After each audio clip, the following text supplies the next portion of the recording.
अस्सलाम वालेकुम, सुबह बखैर, गुड मॉर्निंग और आदाब अर्ज़ है। आप देख रहे हैं बाखबर सवेरा, मैं हूँ आपके साथ मदीहा नकवी। मैं हूँ शफात अली। ख़वातीन और हज़रात, कल हमने अपने प्रोग्राम के दौरान कवरेज की पेशावर में होने वाले धमाके के, आज इस हवाले से कुछ मज़ीद ख़बरों को परसू करेंगे, मज़ीद कुछ हक़ाइक़ हैं जो सामने आए हैं उनके हवाले से बात करेंगे। और साथ में कल शफात, अगर आपने वसीम दामी साहब का शो देखा तो उसमें उस्मान डार साहब ने एक बात कही है। उन्होंने कहा है कि आप देख लीजिएगा ये जो महंगाई, क्योंकि हर शख्स चाहे उसका किसी भी तबके से ताल्लुक़ क्यों ना हो, अब तमाम तो लोग महंगाई से तंग आ गए हैं।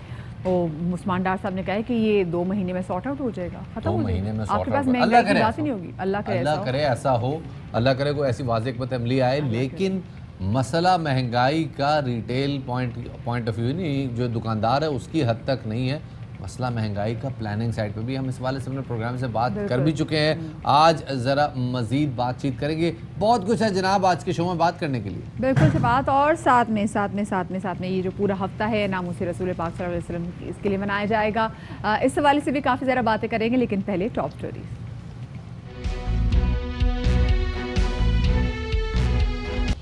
और बाखबर सवेरा के आगाज़ में सबसे पहले बात करें कि हुकूमत के एक बहुत बड़े और अहम फैसले से कि मुल्क भर में हफ्ता इश्क रसूल सल्लल्लाहु अलैहि वसल्लम मनाने का फैसला किया गया है। और वज़ीर आज़म ने काबीना इजलास में वज़ीर मजहबी उमूर की तजवीज़ मंजूर करते हुए ये फैसला किया है। साथ ही इसका हतमी प्लान तैयार करने की हिदायत भी जारी की गई हैं। हफ्ता इश्क रसूल 12 रबीउल अव्वल से 19 रबीउल अव्वल तक जारी रहेगा। सूबे में विफाक की हिदायत के मुताबिक ये हफ्ता मनाएंगे। दूसरी जानिब गुस्ताखाना खाकों के जवाब में मुत्तफ़िका और मौसर रद्दअमल देने के लिए वज़ीर आज़म इस्लामी ममालिक के सरबराहान से रब्ता करेंगे। तमाम इस्लामी ममालिक को ख़त भेजेंगे। उधर वज़ीर ख़ारजा शाह महमूद कुरैशी को हिदायत भी की गई है कि वो OIC इजलास में इस मामले को एजेंडे पर लेकर आएँ। काबीना इजलास में फ्रांस में गुस्ताखाना खाकों की मजम्मत भी की गई और इसमें कहा गया है कि फ्रांसीसी सदर की तरफ से मुसलमानों के जज्बात मजरूह हुए हैं और किसी भी मुसलमान के लिए नबी सल्लल्लाहु अलैहि वसल्लम की शान में गुस्ताखी नाकाबिले बर्दाश्त है। और अब ज़रा बात करते हैं होने वाले पेशावर में दहशतगर्दी की इस कार्रवाई में। कल पेशावर में सुबह 8:30 बजे के करीब दीर कॉलोनी के इलाके में एक मदरसे पे बम हमला हुआ और इंटेलिजेंस इदारों ने चंद रोज़ कबल इस बात का खदशा जाहिर किया था कि दुश्मन को यहाँ का अमन पसंद नहीं, वो कोई नया वार करने वाला है। और गुज़िश्ता रोज़ मस्जिद में दरस कुरान में मसरूफ़ तलबा को टारगेट किया गया।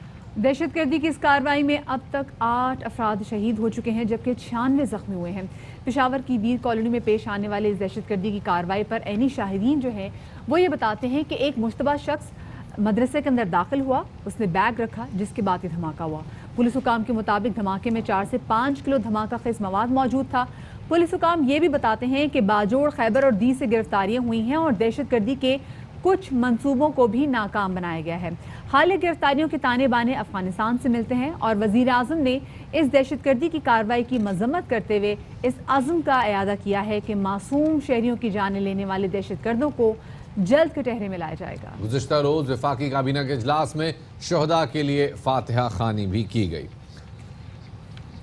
कल जब ये वाक़या पेश आया, मैं इस हवाले से आपको लाइव तफसीलात से आगाह करते भी रहे, लेकिन मदीहा इस वाक़े के फ़ौरन बाद जब इस मस्जिद को क्लियर किया गया, जब इस जगह को साफ़ किया गया तो वहाँ पे नमाज ज़ोहर अदा की गई, बाजमात नमाज ज़ोहर की अदायगी। और ये रूह परवर मनाजिर थे, ये उस अज़्म और उस हौसले की दाद देते थे जो इस कौम में मौजूद है कि चाहे जिस कदर भी बड़ी मुश्किल क्यों ना आन पड़े, ये कौम अपने जज्बे में किसी सूरत कमी नहीं आने। बिल्कुल शफात, बहुत रिक्कत आमेज़ मनाजिर थे कल जब इसी मस्जिद में नमाज ज़ोहर की अदायगी की गई और उस वक्त हमने देखा कि लोगों का वहाँ पे हजूम भी मौजूद था और ये एक तरह से जवाब था उन दहशतगर्दों को ये बताने के लिए कि चाहे कुछ भी कर लो, हम डरने वाले नहीं हैं और हम अपनी मस्जिद और अपने मदरसों को वीरान नहीं करेंगे। शफात, कल ये जब 8:30 बजे जब ये ब्लास्ट हुआ है दीर कॉलोनी के इस मदरसे में, उस वक्त वहाँ पर काफ़ी तादाद में तलबा मौजूद थे और नमाज फजर के बाद से वहाँ पर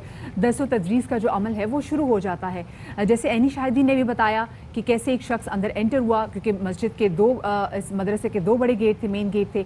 एक गेट से वो अंदर एंटर हुआ और उसने बिल्कुल exactly in the middle of the hall वो बैग रखा जो कि मशकूक था, जिसमें पुलिस बता रहे हैं कि तकरीबन जिसमें 5 से 6 किलो बारूदी मवाद जो था वो था। और थोड़ी देर बाद ब्लास्ट हो गया, और जब ब्लास्ट हुआ तो ब्लास्ट के मनाजिर भी हमने आपके साथ शेयर किए, जो मनाजिर जो थे जो कि बहुत डिस्टर्बिंग मनाजिर भी थे शफात, लेकिन लोगों के साथ वो शेयर करना भी ज़रूरी थे। और उसके बाद हमने देखा कि इसके नतीजे में 8 अफराद जो हैं वो शहीद हुए और उसके बाद 90 से ज़्यादा जो अफराद हैं वो ज़ख्मी हुए। इस वक्त जो ताज़ा तरीन सूरत हाल है और अब तक क्या तहकीकात हो चुकी हैं, जानेंगे। हमारे नुमाइंदे अदनान तारिक हमारे साथ मौजूद हैं। अदनान, ये बताएगा कि इब्तिदाई तहकीकात में कल के इस ब्लास्ट के हवाले से क्या कुछ सामने आया है? जी बिल्कुल, मैं इस वक्त दीर कॉलोनी की उस इलाके में मौजूद हूँ जो बना कल दहशतगर्दी का निशाना मदरसे में इस वक्त मैं मौजूद हूँ। और यहाँ पर जो है इस वक्त फ़िज़ा सोगवार है। मकामी लोगों ने जो है सुबह से ही यहाँ पर ख़त्म कुरान का सिलसिला जो है वो भी शुरू किया। शहीद होने वालों के लिए फ़ातिह ख़्वानी का सिलसिला जो है वो भी जारी है, जबकि नमाज फ़जर के बाद इस मस्जिद में जो है जिसमें कल दहशतगर्दी का वाक़या हुआ, यहाँ पर खुसूसी दुआएँ की गई उन ज़ख्मियों के लिए, उनकी सेहत याबी के लिए जो है वो दुआओं का सिलसिला भी जारी है। मैं इस वक्त उस मकाम पर मौजूद हूँ जहाँ पर कल नामालूम दहशतगर्दों की जानिब से मस्जिद को जो है वो निशाना बनाया गया। मजमूई तौर पर तहकीकात के हवाले से पेशावर पुलिस की जानिब से जो है वो गुज़श्ता एक अहम सिक्योरिटी इजलास जो किया गया, जिसमें पेशावर के दाखिली और ख़ारजी रास्तों के लिए सिक्योरिटी असर नोज़ जायज़ा लिया गया। उसके साथ साथ काउंटर टेररिज्म डिपार्टमेंट और पेशावर पुलिस की इन्वेस्टिगेशन यूनिट जो है उन्होंने भी रात गए तक इस इलाके का दौरा किया। यहाँ के मकामी लोग जो थे उनके बयान कलमबंद किए। जो मकामी किराएदार यहाँ पर रहने वाले हैं, मकामी घरों के साथ घरों में जो लोग अतराफ़ के इलाकों के आके रिहाइश पजीरा, उनका डेटा जो है वो भी पुलिस ने जो है उस डेटे को जो है वो भी गुज़श्ता रात जो है उसके कवायद भी जो है वो मुकम्मल किए गए। अतराफ़ के इलाकों में रात गए तक सर्च एंड स्ट्राइक ऑपरेशन का सिलसिला जो था वो जारी था, जबकि आज सुबह जो है वो ज़ख्मी जो थे, मामूली ज़ख्मी जो थे, उनके जो है वो भी कलमबंद किए गए हैं। और उसके साथ साथ पुलिस की एक मुश्तरका टीम जो है जिसमें CTD पेशावर पुलिस और CCPO पेशावर की ज़ेर निगरानी वो टीम जो है वो भी मुख्तलिफ ज़ावियों से इस इलाके के अतराफ़ में मुख्तलिफ जहाँ पे CCTV कैमरे हैं उनकी फुटेज जो है वो भी काउंटर टेररिज्म डिपार्टमेंट ने जो है वो गुज़श्ता रोज़ हासिल कर ली थी, लेकिन उसमें कोई खातिर ख्वाह उनको शनाख्त अभी तक उस शख्स की उस हुलिये के हवाले से किस किस्म का गेटअप था वो नहीं मालूम हो सका। तमाम स्पेशल जो है वो एक टीम तश्कील दी गई है जो हमलावर के नकूश जो थे उसके लिए जो है वो एक टीम जो है वो आम जो मकामी ज़ख्मी लोग थे जो यहीं के रहने वाले थे उनके बयानात भी जो है वो लिए जा रहे थे। ये वो मस्जिद है आप देख सकते हैं जिसमें कल जो है इस मकाम पर जो है जहाँ पर अभी भी निशान है, गुज़श्ता रोज़ इसको जो है इस अफसोसनाक वाक़े के बाद जो है वो धो दिया गया था। उसके बाद जो है यहाँ पर नमाज ज़ोहर अदा की गई थी और अल्हम्दुलिल्लाह जो है कल से अभी तक इस मस्जिद में तमाम नमाज़ें जो है वो अदा की गई नमाज की अदायगी का सिलसिला जारी है। गो कि इसका मेहराब जो है वो अभी भी जो है वहाँ पे दरारें पड़ी हुई हैं और मस्जिद जो है वो जुज़ोर पर जो है वक़ामात से जो है वो इसके दरारों का सिलसिला जो है वो जारी है। इसके साथ साथ मैं आपको बताता चलूँ कि IG खैबर पख्तूनख्वा ने भी कल इस बहुत बहुत शुक्रिया अदनान तारिक, हमारे नुमाइंदे हमारे साथ मौजूद थे, बता रहे थे उस मस्जिद के हवाले से जिसमें हमला किया गया। और आज उस वो मस्जिद जो है वो बाज़ाब्ता तौर पे वो नमाजियों के लिए तो वो कल से एक्टिव है और काम हो रहा है। लेकिन इस IG खैबर पख्तूनख्वा सनाउल्लाह अब्बासी साहब ने वो हमारे साथ इस वक्त मौजूद हैं, उन्हें शामिल गुफ्तगू कर लेते हैं। बहुत शुक्रिया अब्बासी साहब वक्त देने के लिए। सर, नेक्टा ने मुल्क में धमाके का थ्रेट अलर्ट जारी किया था, उसके बाद क्या इस तरह के मकामात की सिक्योरिटी के खुसूसी इंतजाम नहीं किए गए थे? हमने नेक्टा के थ्रेट के बाद और इससे पहले भी बहुत से टेररिस्ट गिरफ़्तार किए, उनके फैसिलिटेटर गिरफ़्तार किए, दीर से, इधर बाजोड़ से, खैबर से और दूसरे इलाकों से, और उनसे तफ्तीश चल रही थी। बाकी जो थ्रेट अलर्ट था वो स्पेसिफ़िक किसी इंडिविजुअल का या किसी जगह का नहीं था और जनरल एक सा था जिसके मुताबिक हमने सिक्योरिटी स्ट्रेटजी तय की हुई थी। अच्छा सनाउल्लाह अब्बासी साहब, खैबर पख्तूनख्वा में अब मुस्तकबिल में अमन अमान की कोई सूरत हाल ख़राब ना हो और इस तरह के वाक़यात को रोकने के लिए इक़दाम किए जा रहे हैं, और अब तक आपने इस तरह की कार्रवाइयों के रोकने के लिए क्या पॉलिसी इख्तियार की है? पहले तो मैं आपसे ये अर्ज़ करूँगा कि हमने बहुत से ऐसे वाक़यात रोके हैं जो दुश्मन की जो डिज़ाइंस थे या प्लानिंग थी वो बहुत बड़ी थी और उनको हमने नाकाम बनाया है। गिरफ़्तारियाँ हुई हैं, उनसे तफ्तीश चल रही है, कुछ लोग न्यूट्रलाइज़ किए हैं, कुछ प्लानिंग न्यूट्रलाइज़ की है। बाकी आगे की तरफ हम देख रहे हैं, जितने भी ये मदारस हैं, जितने भी ये मस्जिदें हैं, उनको सिक्योरिटी प्रोवाइड कर रहे हैं according to the threat perception. जो भी जिसको अभी भी हमने 2 आदमी थे जिनको थ्रेट अलर्ट आए थे, उनको हमने स्पेसिफिकली उनको सिक्योरिटी प्रोवाइड की थी। तो बाकी आज मीटिंग भी हुई है, तो इंशाल्लाह हम इस सिक्योरिटी को और अच्छे नमूने से कोशिश करेंगे। बहुत बहुत शुक्रिया जी सरसी साहब। आज खबर पख्तूनख्वा हमारे साथ मौजूद थे। हमारे नुमाइंदे अब से कुछ देर पहले हमारे साथ मौजूद थे, जो बता रहे थे कि इस मस्जिद में अब दर्स व तदरीस का अमल जो है वो 1 हफ्ते तक मुअत्तल रहेगा, जिसके बाद उसे रिज्यूम कर दिया जाएगा। आगे बढ़ते हैं जी, कोरोना वायरस के हवाले से बात करते हैं। बिल्कुल शफात, क्योंकि लोगों को लग रहा था कि शायद अब जो कोरोना वायरस है वो हमारे मुल्क में ख़त्म हो गया है और जो दूसरी लहर है पता नहीं वो कब हिट करेगा, और हिट भी करेगी तो इतना नुकसान ही नहीं होगा। लेकिन शफात, अब जो सूरत हाल है, जो रिजल्ट्स हैं, जो आए दिन हम केसेस बढ़ते हुए देख रहे हैं, अपने आसपास फिर से जो लोगों के गुजर जाने का जो सिलसिला है समहाउ वो दोबारा से शुरू हो गया है। जी, ये मामला चल रहा है और आपको ये बताते चलें कि इस वक्त जो फैसले किए जा रहे हैं उसमें ये भी है कि कुछ इलाकों में दोबारा से स्मार्ट लॉकडाउन का सिलसिला शुरू किया जाए। वज़ीर आज़म के मावन ख़ुसूसी बराए सेहत डॉक्टर फैसल सुल्तान ने खबरदार किया है कि कोरोना का फैलाव जारी है, मरीजों की तादाद में इजाफा हो रहा है और कोरोना वायरस की दूसरी लहर का मुकाबला करने के लिए कुछ सख्ती करनी पड़ेगी। या फिर पाबंदियों को सख्त नागुज़ीर करता हुआ वो कह रहे हैं कि देख रहा हूँ। क्या कहना था उनका, आपको सुनवाता हूँ। कोरोना वायरस का फैलाव जारी है, इसके एदाद-ओ-शुमार में वाज़े इजाफा हो रहा है। पाकिस्तान में इस वायरस की दूसरी लहर शुरू हो चुकी है। अमवात जो कोरोना के ज़रिए हो रही हैं उनमें भी इजाफा हुआ है। हमें इसमें कुछ सख्ती करना या कुछ पाबंदियों को सख्त करना नागुज़ीर होता नज़र आ रहा है। दूसरी जानिब इस्लामाबाद की इंतज़ामिया की जानिब से कई इलाकों में स्मार्ट लॉकडाउन कर दिया गया है। कायद-ए-आज़म यूनिवर्सिटी के बाद इंटरनेशनल इस्लामिक यूनिवर्सिटी में भी कोरोना के केसेस सामने आए हैं, जिसके बाद यूनिवर्सिटी को 29 अक्टूबर तक बंद कर दिया गया है। इंतज़ामिया के मुताबिक मुख्तलिफ डिपार्टमेंट्स में कोरोना केसेस की तस्दीक होने के बाद यूनिवर्सिटी को बंद कर दिया गया है और इस दौरान तमाम क्लासेस और हॉस्टल्स को जरासीम को स्प्रे से साफ किया जाएगा।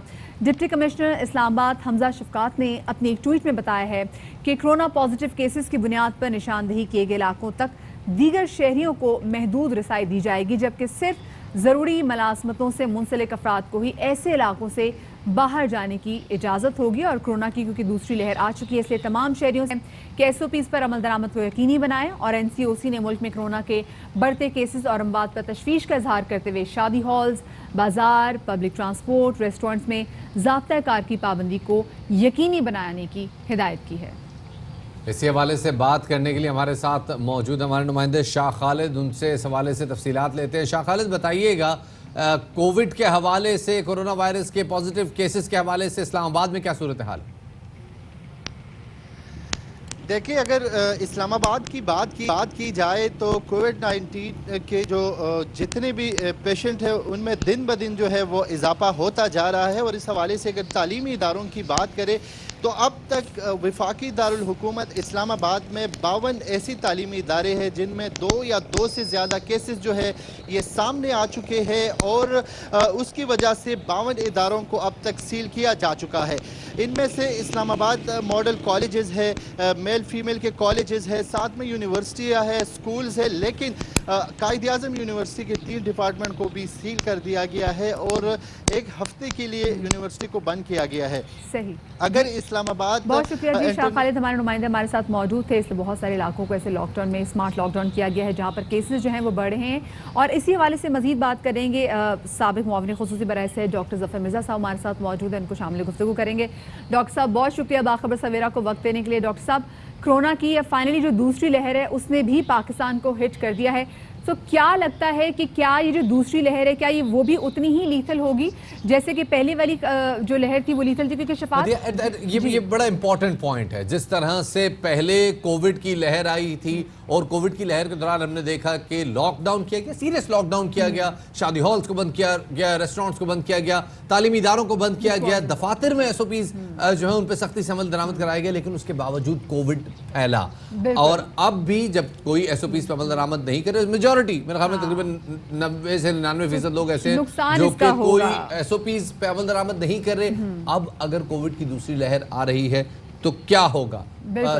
साबिक मावन खुसूसी बराए से डॉक्टर जफर मिर्जा हमारे साथ मौजूद है, उनसे इस हवाले से जानते हैं। बहुत शुक्रिया डॉक्टर साहब वक्त देने के लिए। डॉक्टर साहब पहले तो ये बताइएगा कि कोरोना वायरस जब संजीदा लॉकडाउन था, ट्रांसपोर्ट नहीं जा रही थी एक शहर से दूसरे शहर, केसेस में बड़ी तेजी से इजाफा हो रहा था। अब जबकि ट्रांसपोर्ट भी खुली हुई है, दफातर भी खुल चुके हैं, मामूलात ज़िंदगी बिल्कुल रेगुलराइज हो गए हैं, अब कोविड की दूसरी लहर से किस हद तक नुकसान का अंदेशा है? जी बहुत शुक्रिया। सबसे पहले मुझे ये बताइए कि आपको मेरी आवाज़ ठीक आ रही है? बिल्कुल साफ सुथरी आ रही है। अच्छा जी। जिस तरह आपने फरमाया जी कि हम और हुकूमत भी अब तो ये इकरार कर चुकी है कि हम इस वक्त एक सेकंड वेव के अंदर हैं। ये अब कोई मुगालता नहीं किसी को रहना चाहिए कि सेकंड वेव आ रही है। We are in second wave. अच्छा, इसके बाद यकीनन जिस तरह के पहली वेव में हुआ था कि केसेस में जून के अंदर बहुत ज़्यादा इजाफा हुआ था, इस दफ़ा जो फ़र्क नज़र आ रहा है सेकंड वेव में वो ये है कि इजाफा बहुत बतदरीज हो रहा है, लेकिन हो रहा है। हर गुजरते दिन के साथ तमाम जो हमारे इंडिकेटर्स हैं वो इस तरफ निशानदेही कर रहे हैं कि केसेस भी बढ़ रहे हैं, अमवात भी बढ़ रही हैं, number of people on ventilators भी बढ़ रहे हैं, और जितने भी बाकी इंडिकेटर्स हैं वो बढ़ रहे हैं। अब इसमें मैं ये समझता हूँ और गवर्नमेंट और NCOC भी इस पे कह चुकी है कि अगर जिस तरह आपने भी फरमाया कि अगर एहतियात ना की गई, SOPs के ऊपर अमल दरामद ना किया गया, तो हम बतदरीज उस सूरत हाल की तरफ बढ़ रहे हैं कि जिसमें खुदा न खास्ता हमें लॉकडाउन्स करने पड़ेंगे। और ये बिल्कुल करीने क़यास है कि नंबर ऑफ़ केसेस तो बढ़ेंगे। अब इसमें ज़रूरत इस बात की है कि जिस तरह एक स्टेज पे पिछली वेव के दौरान SOPs पे अमल दरामद करवाने के लिए दुकानों में, पब्लिक ट्रांसपोर्ट में, स्कूल तो खैर उस वक्त बंद थे, लेकिन कारखानों में उसके ऊपर बड़ी सख्ती से अमल दरामद करवाया गया था। उसकी मॉनिटरिंग की गई थी, लोगों को जुर्माने किए गए थे और लोगों को इस बात का पाबंद बनाया गया था कि वो SOPs के ऊपर अमल करें। वैसी ही सख्ती इस वक्त दरकार है, बल्कि अब तक हो जानी चाहिए। अगर देखा जाए, क्योंकि अब देखिए लॉकडाउन तो क्योंकि लिफ्ट कर लिया गया है, स्कूल्स भी खुल चुके हुए हैं, रेस्टोरेंट्स भी खुल चुके हैं, शादी हॉल्स भी खुल चुके हैं, समहाउ अब लोगों ने मास्क पहनना भी छोड़ दिया, क्योंकि लगता है कि जी अगर पहली लहर ने इतना नुकसान नहीं पहुंचाया तो दूसरी लहर क्या नुकसान पहुंचाएगी। जबकि स्टैटिस्टिक्स देखे जाएं तो अमेरिका में भी जो उसकी जो दूसरी लहर आई है उसने बहुत नुकसान पहुंचाया है। अगर हम भारत की बात कर लें उसमें भी दूसरी लहर ने बहुत नुकसान पहुंचाया है। जी बिल्कुल, और हमें तारीख भी यही बताती है। 1918 में जब स्पेनिश फ्लू आया था तो उसकी सेकंड और थर्ड जो वेव थी वो पहली वेव से बहुत ज़्यादा खौफनाक थी और उसमें ज़्यादा अमवात हुई थी। इस वक्त जो ट्रेंड हमें नज़र आ रहा है पाकिस्तान के अराउंड भी, और यानी ईरान और इंडिया वगैरह, और बिलमूम पूरी दुनिया के अंदर जो सेकंड वेव है वो ज़्यादा एग्रेसिव लग रही है। तो इसलिए बहुत ज़रूरी है कि हम जो अपनी रिस्क कम्युनिकेशन जिसे हम कहते हैं, यानी कि मीडिया के तवसत से जो पैगामात लोगों को जाने चाहिए और लोगों को अलर्ट करना चाहिए, उसमें कई गुना इजाफे की ज़रूरत है। फर्स्ट वेव के दौरान भी इलेक्ट्रॉनिक मीडिया ने बहुत इंपॉर्टेंट रोल प्ले किया था, लेकिन अब हम मीडिया, जहां हम ये कह रहे हैं कि लोग मास्क नहीं पहन रहे, हम ये भी देख रहे हैं कि मीडिया जिस तरीके से मुस्तैद था पहली वेव के दौरान, इस वक्त वो एक्टिविटी नजर नहीं आ रही। ये बड़ा इंपॉर्टेंट पॉइंट आपने रेज किया है। दूसरी लहर के हवाले से एक मिथ है और वो है हर्ड इम्यूनिटी की मिथ।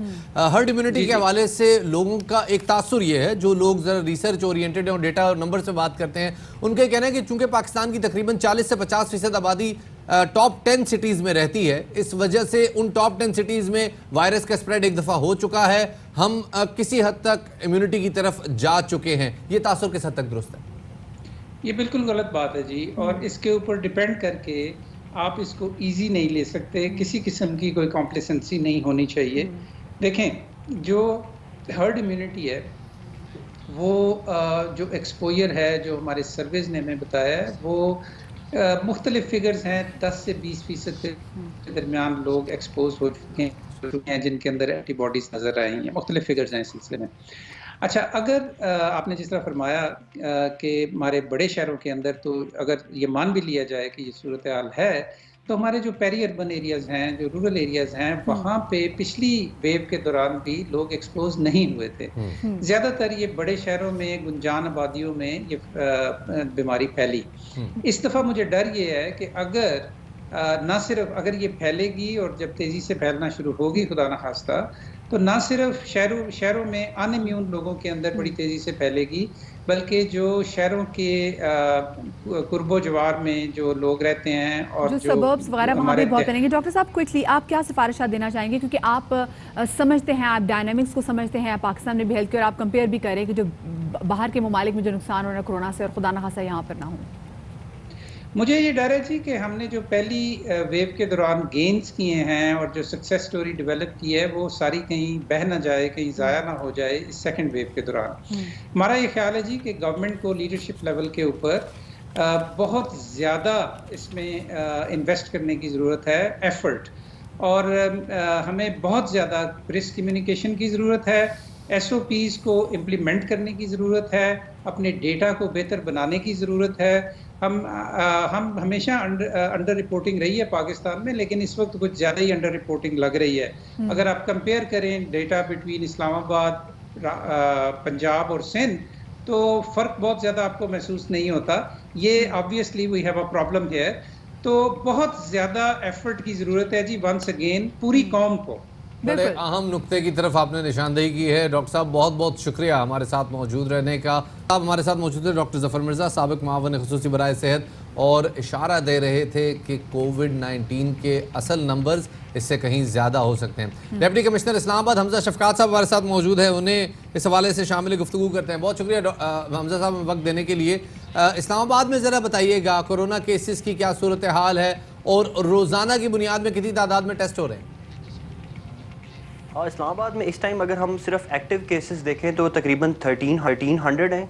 वैसे तो पूरे पिछले अगर 6-7 महीने में देखें तो 19,000 लोगों को कोरोना डायग्नोज हुआ, लेकिन अल्हम्दुलिल्लाह उनमें से 17,000 से ज़्यादा जो है वो बिल्कुल सेहतयाब हुए, उनको कोई मसला नहीं हुआ। इस टाइम जो एक्टिव केसेस हैं वो मैंने आज जैसा आपको बताया कि 1300 एक्टिव केसेस हैं, और पूरे इस्लामाबाद में जो डेथ्स हैं वो 213 हुई हैं।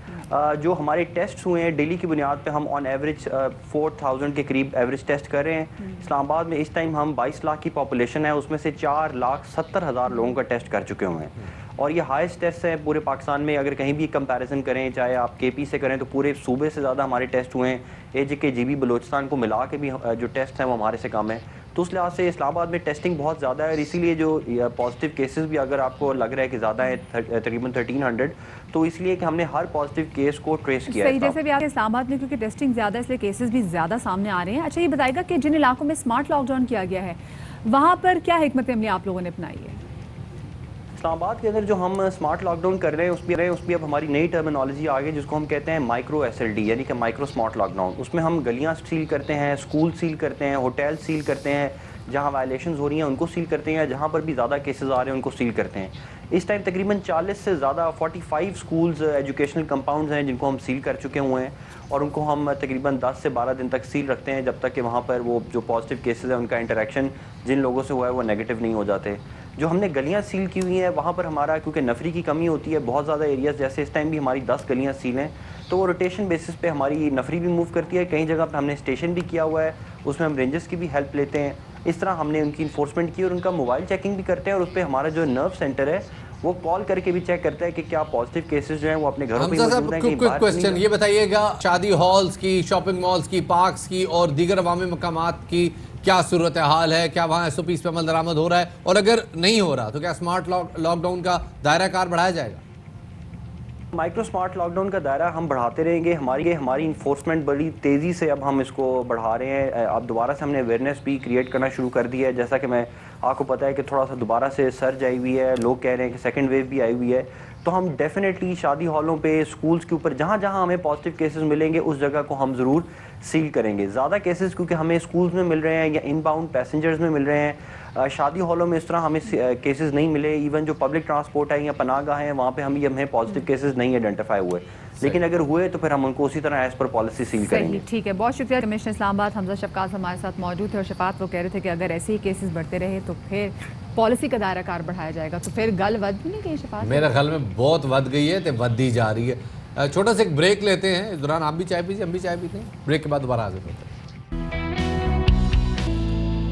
ब्रेक के बाद खुशामदीद कहते हैं बाखबर सवेरा में। मुल्क के 128 अजला में इंसदाद पोलियो मुहिम जारी है। पोलियो रजाकार कोरोना SOPs के तहत वैक्सीनेशन में मसरूफ हैं और ये रजाकार घर घर घर जाकर बच्चों को पोलियो से बचाव के कतरे भी पिला रहे हैं। 30 अक्टूबर तक जारी मुहिम के दौरान 18,70,000 बच्चों को पोलियो वैक्सीन पिलाई जाएगी और हम शफात देखते हैं कि हमारे साल में तकरीबन 3 से ज़्यादा दफ़ा जो पोलियो मुहिम है वो जारी होती है। हमारा टारगेट ये कि हमारा मुल्क जो है इस पोलियो से पाक हो जाए, लेकिन समहाउ अभी भी हम देखते हैं कि कहीं ना कहीं से केसेस दोबारा उमड़ आते हैं। इसी वाले से बात करने के लिए हमारे साथ मौजूद हैं डॉक्टर अजहर, उनको शामिल गुफ्तगू। डॉक्टर साहब वेलकम टू बाखबर सवेरा।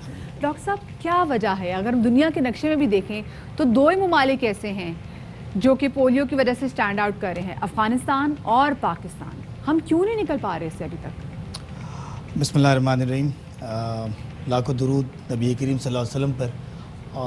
उनकी एक हदीस का मफ़हूम है कि ऊँट को बांधो और उसके बाद तवक्कुल करो। तो मैं डॉक्टर्स के तौर पे और हम डॉक्टर्स ये समझते हैं कि वैक्सीन जो है ना, it's just like tidying the camel, ऊँट को बांधना है। तो हमने जो है वो ये सोच लिया है कि हर चीज़ जो है वो खुद ब खुद हो जाएगी, तो ऐसा नहीं हो सकता। हमें पोलियो के 2 बूंद 2 कतरे पिलाने तो पड़ेंगे। क्यों नहीं हो पाया? हमारी अवेयरनेस के प्रॉब्लम है। हमें जो है वो कह लें कि कॉन्स्पिरेसी थ्योरीज़ के अंदर इन्वॉल्व किया गया, फंसाया गया कि जो है जनाब आपकी नस्लों को ये हो जाएगा और आपकी रिप्रोडक्टिव लाइफ जो है वो ख़राब हो जाएगी you not gonna have children और समथिंग लाइक दैट। तो इस टाइप की चीज़ें हुई। तो मैं थोड़ा सा जो है वो माजी में चला जाता हूँ और 79 के अंदर जो है वो पोलियो मैंने पहली मरतबा पी थी। 79 के पहली पोलियो ड्रॉप्स मैंने पी थे, तो आई वॉज 14 ईयर्स ओल्ड। ठीक है ना। तो आज जो है वो 3 बच्चे हैं मेरे, बेटी मेरी फार्मासिस्ट है। और तो मतलब अगर कुछ होना होता तो अगर इतने सालों से, चले मान लें आप, पाकिस्तान में एवरेज शादी की लाइफ क्या होती है? 20, 22, 24, 25 यही होती है ना। तो अगर देखा जाए तो 1980s से जो है वो हम 79 से मैंने जिक्र किया, हम पोलियो वैक्सीन पिला रहे हैं। हमारी आबादी कम हुई है, चीज़ें वहाँ पहुँच गई है। तो पोलियो के अवेयरनेस के मसाइल बहुत ज़्यादा हैं। हमारे जो है वो स्कूल्स के अंदर भी अभी भी मुझे एक आध जगह से इत्तला मिली कि उन्होंने कहा नहीं हमने पिला दी थी, हमारे बच्चों को नहीं छोड़ दें। फिर जाके उनको समझाना पड़ता है कि पोलियो हर मरतबा पिलाएं। आपकी जो है अवेयरनेस के मसाइल है। सर, अफ्रीकी ममालिक को देखिए, Togo, Benin, Senegal, Nigeria, Somalia, ये वो रियासतें हैं जिनको हम अब जब हम तनकीद करते हैं तो हम इनको नाकाम रियासत तस्वर करते हैं। नाइजीरिया ने ख़त्म कर दिया सर 2016 के अंदर। 2016 में खत्म 2016 Africa is polio free. Black planet जो है ना, जिसको आप कहते हैं काला जो है वो पूरा प्लेनेट था, जहाँ पे जो है वो तालीम की कमी है, खाने को कुछ नहीं है, जो भूख से लड़े उन्होंने पोलियो को खत्म कर लिया। हम नहीं कर पाए। हमने इसलिए नहीं कर पाए कि हम जो है वो सोचना ही नहीं चाहते ना उस मौज़ूआत के ऊपर। अच्छा, हमारा जो एक और भी कॉन्स्पिरेसी होती है कि जनाब गोरे को क्या फिक्र पड़ी है हमारी कि पोलियो की मुहिम पे जो इतनी इन्वेस्टमेंट किया चला जा रहा है। तो वो उनको हमारी फिक्र नहीं, अपनी फिक्र है। एक केस अगर कहीं यूरोपियन कंट्री में पहुंच गया या नॉर्थ अमेरिका में पहुंच गया तो कहते हैं 10 साल के अंदर 2 लाख पोलियो केसेस हो जाएंगे वहाँ पर। They don't want their children to be polio. तभी तो वो सर्टिफिकेट मांगते हैं कि आप पाकिस्तान से ट्रैवल करें तो मुस्लिम ममालिक में भी सर्टिफिकेट मांगते हैं कि भाई आप पोलियो के कतरे पिला कर जाएं कि नहीं। लेकिन डॉक्टर साहब मुझे ये बताएं, अभी आपको क्या लगता है कि खैबर पख्तूनख्वा, जैसे बलूचिस्तान, ऐसे हमारे बहुत से पसमानदा इलाके, कौन कौन सी ऐसी जगह हैं जहाँ पर सबसे ज़्यादा ज़रूरत है इस कैंपेन को स्ट्रॉन्गली चलाने की? मेरे ख्याल में तो बड़े शहरों के अंदर भी ज़रूरत है। कराची के अंदर भी रिफ्यूज़ल होता है ना, लाहौर में भी रिफ्यूज़ल होता है, तो बड़े शहरों में भी ज़रूरत है। लेकिन हम वोट कास्ट करने के लिए तो हम हर जगह पहुंच जाते हैं, वहाँ कास्ट करवा देते हैं। पोलियो की मुहिम के अंदर जब वर्कर्स तो बेचारे जा रहे हैं, उनकी तो इज्जत करनी चाहिए। वो सर्दी गर्मी उनको कोई फिक्र नहीं होती। मैं तो कहता हूँ कम से कम उनको पानी का एक गिलास पूछ लिया करें, कुछ शरबत का एक गिलास पूछ लिया करें, आपके बच्चों की खातिर आ रहे। कितने पैसे मिलते होंगे इन बेचारों को? थोड़े से पैसों की खातिर, वो पैसों की खातिर तो नहीं जा रहे ना, उनको कोई जायदादें नहीं मिल रही, तो उनको तो इज्जत देनी चाहिए। क्या किया जाए सर, कैसे शऊर बेदार किया जाए लोगों में, कैसे उनको ये यकीन दिलाया जाए? हम हर तरह से कोशिश कर चुके हैं लेकिन लोगों के जहन में बहरहाल वो कॉन्स्पिरेसी थ्योरीज ज़्यादा हैसियत रखती मज़ीद हैं पनप रही हैं। फैक्ट्स के मुकाबले में। जहाँ से कॉन्स्पिरेसी थ्योरी आई है इसे ठीक करना पड़ेगा। हमारे सियासतदानों को जो है वो अपने जलसों के अंदर इस पे बात करनी पड़ेगी। हमारे उलमा को जो है वो जुमे के खुतबों में इसके अंदर बात करनी पड़ेगी। हमारी मजालिस के अंदर बात करनी पड़ेगी। ठीक है ना, मैंने आपको शुरू किया था नबी करीम की हदीस के मफहूम से। ठीक है, जब अल्लाह के नबी ये कह रहे हैं कि जो है बीमारी से बचने के लिए जो है वो काम करो, बीमारी से बचने को मना नहीं किया, कहा है ना कि बीमारी से बचने की कोशिश करो। जिस जगह पे ताउन हो उस जगह पे जाओ मत, और अगर उस जगह मौजूद हो तो निकलो ना, प्लेग ताउन। तो ये तो 1400 साल पहले समझा दिए गए ना कंटेजियस डिजीज के ऊपर। Why don't we understand? समझ क्यों नहीं रहे इस चीज़? क्या खूबसूरत बात कर दी। और बाकी यही बात कि जैसे एक बार एक शख्स बीमार भी हुआ था, रसूल पाक के पास गया था, उन्होंने कहा था अभी तो खजूर खा लो लेकिन तबीब के पास ज़रूर जाना है। सो ये हमारे रसूल पाक सल्लल्लाहु अलैहि वसल्लम की सुन्नत है। बहुत शुक्रिया जी। डॉक्टर अजहर हमारे साथ मौजूद थे। जैसे डॉक्टर साहब ने एक बहुत प्यारी बात की कि देखें आपके घर में जब ये पोलियो के वर्कर्स आते हैं, रज़ाकार आते हैं, खुदारा एक तो ये आपके बच्चों के बेहतर मुस्तकबिल के लिए आपके पास आ रहे हैं ताकि आपका मुस्तकबिल अपाहिज ना हो, आपके घर में कोई ज़िंदगी जो है वो ज़िंदगी भर के लिए ख़राब ना हो। तो अच्छा इनको भी ट्रीट करें और शरबत भी इनको ज़रूर पिलाएंगे। जी जनाब, और ये एक बड़ा बेहतर तरीका है इन लोगों को ग्रीट करने का, इन लोगों के उस सर्विस को, उस खिदमत को जो इस कौम के लिए कर रहे हैं उसको एक्नॉलेज करने का। यहाँ मेरे ख्याल में एक ब्रेक का वक्त हो गया। बिल्कुल बिल्कुल, यहाँ पर हमें छोटी सी ब्रेक ले रहे हैं, ब्रेक के बाद मिलते हैं, हमारे साथ रहिएगा। Welcome back after the break. और मुल्क में सिर्फ जाड़े का मौसम नहीं आया बल्कि मुल्क में अब मौसम आ गया है क्रिकेट का भी, क्योंकि अब आगे आपको पता है PSL भी होने वाली है, तो फुल क्रिकेट की मचेंगी धूमें। और पाकिस्तान क्रिकेट टीम आपको पता है कि आइंदा बरस जनूबी अफ्रीका का दौरा भी करेगी और PCB ने इस बात की तस्दीक की शफात कर दी। अप्रैल में हो रहा है जनाब ये दौरा, 3 वनडे होंगे, 3 T20 होंगे और ये सीरीज होगी साउथ अफ्रीका। तीनों one day ICC men's super league का हिस्सा होंगे और ये टूर इब्तिदाई तौर पे रवां साल सितंबर या अक्टूबर में स्केड्यूल था, जिसको जनूबी अफ्रीका में कोरोना वायरस के फैलाव की वजह से मुलतवी कर दिया गया था। पाकिस्तान ने फ्यूचर टूर प्रोग्राम में शामिल दौरा जिम्बाब्वे पर भी आमादगी जाहिर कर दी है। बिल्कुल शफात, और 2 टेस्ट और 3 T20 इंटरनेशनल मैचेस पर मुश्तमिल दौरे की जो हतमी तारीखों का ऐलान मुनासिब वक्त देखकर कर दिया जाएगा। और इसी हवाले से बात करने के लिए हमारे साथ मौजूद हैं senior sports journalist Shahid Hashmi साहब। बहुत शुक्रिया वक्त देने के लिए। पाकिस्तान और जिम्बाब्वे की टीमें जो हैं वो तो तकरीबन तैयार हैं, प्रैक्टिस भी चल रही है, दोनों टीमें वार्म अप भी कर रही हैं, लेकिन ज़रा आपको क्या लगता है कि स्क्वाड जैसा बना है पाकिस्तान और जिम्बाब्वे का, क्या अहमियत है सीरीज़ की? देखिए पाकिस्तान तकरीबन 1 साल से कोई वनडे क्रिकेट नहीं खेला। अब पाकिस्तान के वनडे के कप्तान भी नए हैं। बाबर आजम पहली दफ़ा पाकिस्तान की टीम की वनडे की टीम की क़यादत करेंगे और ये सीरीज़ इसलिए भी अहम है कि अब वर्ल्ड कप जो 2023 में होगा 50 ओवर्स का, ये उसकी सीरीज़ है। क्वालिफाइंग राउंड एक तरह से है ये सीरीज़। हर टीम 8 सीरीज़, 4 अपने मुल्क में, 4 दूसरों के मुल्क में। उन 8 सीरीज़ की बिना पर ये फैसला होगा कि कौन सी वो 7 टॉप की टीमें हैं जो 2023 के वर्ल्ड कप में खेलेंगी, जो इंडिया में होना है। और इंडिया की team as host automatic qualify कर गई। तो हमें इस पूरी लीग में ज़्यादा से ज़्यादा पॉइंट बनाने, और 3 मैच हैं। आसान तसव्वुर की जाती है जिम्बाब्वे की सीरीज़, हालांकि कोई भी सीरीज़ आसान नहीं होती। तो 3 मैचों से 30 पॉइंट हासिल करने हैं। अगर कोई भी मैच पाकिस्तान खुदा ना खास्ता हारता है तो 10 पॉइंट गए, और वो 10 पॉइंट लीग में आगे जाके फिर पाकिस्तान के लिए बड़े अहम होंगे। अच्छा, हम बताएगा कि क्योंकि जनूबी अफ्रीका की टीम भी पाकिस्तान आ रही है, फिर इंग्लैंड के भी आने के इम्कान है, फिर हमें भी न्यूजीलैंड, जनूबी अफ्रीका और जिम्बाब्वे जाना है। क्या समझते हैं कि ये जो इतना ज़बरदस्त स्पेल रहेगा क्रिकेट का, कितना अच्छा वक्त मिलेगा पाकिस्तानी टीम को और फ्लरिश करने का? अगले 2 साल पाकिस्तान के लिए बड़े अहम हैं, और इन 2 सालों में पाकिस्तान को कोशिश ये करनी चाहिए कि अपनी जो रैंकिंग है, टेस्ट में हम 7वें नंबर पर हैं, वनडे में हम 6ठे नंबर पर हैं, T20 में हम 4थे नंबर पर हैं, तो इस रैंकिंग को थोड़ा सा बेहतर करें। जनूबी अफ्रीका की टीम आएगी, उसको हराएं ताकि वर्ल्ड टेस्ट चैम्पियनशिप में हमारे नंबर बढ़ें। फिर उनके साथ हमारे वनडे अगर होंगे, जनूबी अफ्रीका पाकिस्तान ने जाना है अप्रैल में, वो सीरीज़ भी हम जीतें, इसलिए कि वो भी क्वालिफिकेशन राउंड है। फिर हमने जिम्बाब्वे का दौरा भी करना है, न्यूजीलैंड का भी दौरा करना है। तो बड़ी ठीक ठाक क्रिकेट है। इसीलिए मिसबा ने चीफ सेलेक्टर के ओहदे से भी इस्तीफ़ा दिया। गो के वजूहात और भी बहुत सारी थी। तो पाकिस्तान को ठीक ठाक क्रिकेट मिल रही है, अच्छा है, टीम मैच्योर होगी, ज़्यादा क्रिकेट खेलेगी, लेकिन यंगस्टर्स ज़्यादा से ज़्यादा हों ताकि अगर खुदा न खास्ता पाकिस्तान हारे तो यंगस्टर्स सीख कर मैच्योरिटी हासिल करें। कप्तानी के बारे में बताइएगा, चेंज हो रहे हैं बार बार और स्क्वाड है वो भी बार बार शफल किया जा रहा है, कैसे देखते हैं आप इसको?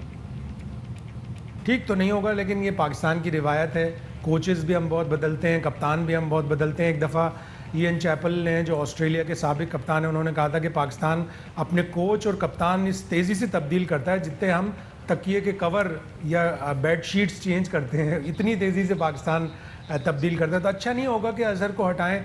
गो के उनके बारे में रिमार्क्स वज़ीर आज़म इमरान खान ने भी दिए कि इतने बहादुर कप्तान नहीं है, बोल्ड कैप्टन होना चाहिए।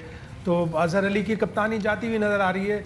कोशिश यही करें कि बाबर आजम कोई तीनों फॉर्मेट का कप्तान बना दे, एक आदमी होगा, उसी की जिम्मेदारी होगी, उनमें थोड़ी सी अग्रेशन लेके आएँ, उनको प्रॉपरली और मैच्योर करें, ग्रूम करें एज कैप्टन, ताकि पाकिस्तान अपनी तीनों फॉर्मेट में रैंकिंग बेहतर कर सके। अल्लाह करे। बहुत शुक्रिया जी। शाहिद हाशिम हमारे साथ मौजूद है। शफात, वैसे I am very much excited कि बागी इतने ज़्यादा मैचेस होने वाले हैं। सो अल्लाह करे जी, क्रिकेट होने वाली है जी, हर पास से क्रिकेट हो जाएगा माहौल, क्योंकि पीएसएल के जो बकाया मैचेस थे वो होने वाले हैं। रहते शफात जी 4 मैचेस रहते हैं, 4 इनफैक्ट 4 दिनों में ये मैचेस होंगे। पीएसएल के ये मैचेस होने हैं, इसके अलावा टूर आने वाला है, जिम्बाब्वे की टीम का टूर शुरू होने वाला है, साउथ अफ्रीका की टीम आने वाली है, इंग्लैंड की टीम आने वाली है, हमने न्यूजीलैंड जाना है, बहुत कुछ होने वाला है। वैसे न्यूजीलैंड और इंग्लैंड का सुन के ना वैसे ही मेरा दिल चाहता है मैं मौजू बदल दूं, टॉपिक बदल दूं। बहुत कुछ हो चुका है हमारे साथ, माजी में भी ज़्यादा दूर की बात नहीं है। खैर जी, मौसम बड़ा अच्छा है और लोग जो हैं, एक तरफ तो हम कह रहे हैं कि जी मुल्क में महंगाई है और लोग जो हैं वो बड़े परेशान हैं, वो है, लेकिन कुछ लोग हैं जो इस महंगाई से बड़े फायदे भी कमा रहे हैं। एग्जैक्टली, बड़े फायदे भी कमा रहे हैं और उनको महंगाई ने छू तक के नहीं गुजरी। महंगाई बिल्कुल, महकमा एक्साइज की तारीख में भी महंगी तीन गाड़ी की रजिस्ट्रेशन अब फाइनली हुई है और पंजाब के महकमा एक्साइज ने सिस्टम में सहूलत ना होने की वजह से लैम्बोर्गिनी, आपने गाना तो सुना होगा ना, लैम्बोर्गिनी चलाए जान दो, तो जी जनाब इस लैम्बोर्गिनी कार का नंबर जारी करने से इनकार कर दिया था क्योंकि सिस्टम अलाउ ही नहीं कर रहा था कि इतना ज़्यादा टैक्स, रजिस्ट्रेशन, कितनी ज़्यादा फीस। जी जनाब, लैम्बोर्गिनी स्पाइडर ये गाड़ी है और इस गाड़ी की मतलब जो एक्साइज के जो मामलात हैं वो 10 करोड़ तक की गाड़ी के होते हैं, लेकिन ये गाड़ी कोई 11 करोड़ 50 लाख रुपए सिर्फ की गाड़ी थी और इस गाड़ी में जो कि इंतहाई सस्ती गाड़ी थी। वैसे शफात 11 करोड़ से भी, अपने ईमान से बताएं, आपने 11 करोड़ से ज़्यादा महंगी गाड़ियाँ पाकिस्तान में नहीं देखी हुई? मसलन कौन सा? बड़ी गाड़ियाँ शफात बहुत बड़ी। अच्छा चले, लेकिन 11 करोड़ 50 लाख की एक गाड़ी और इस गाड़ी की जो रजिस्ट्रेशन है उसके लिए ज़्यादा नहीं, 47 लाख रुपए टैक्स। बिल्कुल एग्जैक्टली 45 लाख 32 हज़ार रुपये टैक्स और नंबर अलॉटमेंट की गर्ज से चार्ज किए गए हैं। और लैम्बोर्गिनी के मालिक का जो ताल्लुक है वो लाहौर के एक कारोबारी ख़ानदान से है और लैम्बोर्गिनी कार उनके वालिद ने बेसिकली उन्हें सालगिरह पर तोहफे में दिए। तो शफात, आप अपने वालिद को इस मौके पर, या मैं अपने वालिद को जो कहना चाहूँगी फ़ोन पे कहूँगी, लेकिन आप अब मुझे देखिए, मतलब ट्राई टू अंडरस्टैंड, देखिए ये होते हैं गिफ्ट और इंशाल्लाह मेरी भी करीब सालगिरह आएगी तो मैं एक्सपेक्ट करता हूँ कि हम जानेंगे बचपन में जो डिंकी से गिफ्ट की जाती थी। कोई बात नहीं, हम उसमें भी खुश हैं, कोई बात नहीं। ऐसे एक छोटा सा ब्रेक लेते हैं, ब्रेक के बाद दोबारा हाजिर खिदमत होंगे, हमारे साथ रहिए। ब्रेक के बाद खुशामदीद कहते हैं आपको बाखबर सवेरा। मैंने कहा हम ज़्यादा देर के नहीं जा रहे, आप लोग फिर भी देखें, आपने हमारी बात का भरोसा नहीं किया, हम आगे दोबारा आ गए जनाब। तो कराची आपको लिए चलते हैं, वहाँ पे वैसे तो फास्ट फूड है, स्ट्रीट फूड कराची का वो एक बड़ी यूनिक चीज़ है, लेकिन अब इसमें नई चीज़ें भी आ रही हैं और इसमें अब आ गए हैं जनाब सैंडविचेस। बिल्कुल शफात, और इन सैंडविचेस में काफ़ी ज़्यादा फ्लेवर्स आ गए हैं और ये सैंडविच का ठेला किन्होंने लगाया हुआ है और किस किस किस्म के फ्लेवर्स के सैंडविच है बात लगा रहे थे। ये मुझे लगता है यही है। एक छोटे से ब्रेक का वक्त हो गया, छोटा सा ब्रेक लेते हैं, ब्रेक के बाद दोबारा हाजिर खिदमत होगी, हमारे साथ रहिए। वेलकम बैक ख़वातीन और हज़रात, एक बार फिर बाखबर सवेरा के राउंड 2 में आपको खुशामदीद कहते हैं। ब्रेक पे जाने से पहले हमने लैम्बोर्गिनीज़ की बात की, हमने बढ़ती हुई कीमतों की बात की और अभी भी हम लैम्बोर्गिनीज़ की बात नहीं करेंगे, हम महंगाई की बात करेंगे। महंगाई के हवाले से अब वफाकी काबीना में बड़ी संजीदा डिस्कशन हो रही है। बिल्कुल शफात, और अब ये भी कहा जा रहा है कि जी दिसंबर तक जो है महंगाई का खात्मा कर दिया जाएगा। और फिर ऑपोजिशन के पास जो एक नारा सबसे बड़ा है जो वो हमेशा लगाती है, उनके इकट्ठे होने का भी यही मकसद है कि जी महंगाई बहुत हो गई है और लोगों के बस से बिल्कुल बाहर होगी, तो उनके पास अब ये बात ही नहीं रहेगी कि महंगाई के वाले से बात करें। बड़ा नैरेटिव है जी, और इस हवाले से भी हम बातचीत शामिल करेंगे। बहुत कुछ है इस घंटे में शेयर करने के लिए, मगर सबसे पहले नजर डालते हैं टॉप स्टोरीज पर।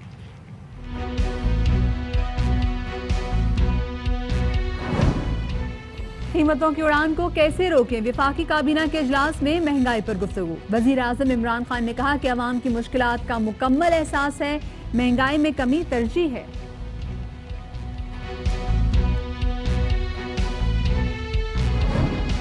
पंजाब में सरकारी कॉलेजेस के लिए 5000 असातिज़ा को भर्ती किया जाएगा। हायर एजुकेशन कमीशन का ऐलान, समरी वजीर आला को अरसाल कर दी गई।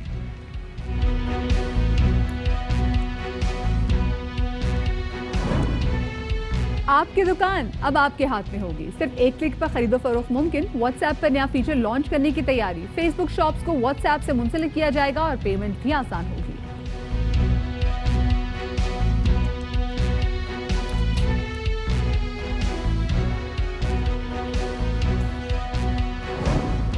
और योगा कीजिए, सर्दियों में चाको चौबंद रहिए। मौसम सरमा के लिए योगा के खास और मुफीद आसन कौन से हैं, योगी वजाहत आज हमारे मेहमान होंगे।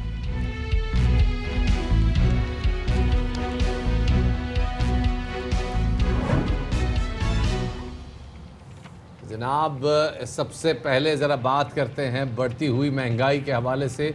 मुल्क का सबसे बड़ा मसला इस वक्त महंगाई का है। आटा, चीनी की कीमतें बहुत ही ज़्यादा है। सब्ज़ी और दालों ने भी जो है वो किचन का बजट आउट कर दिया है।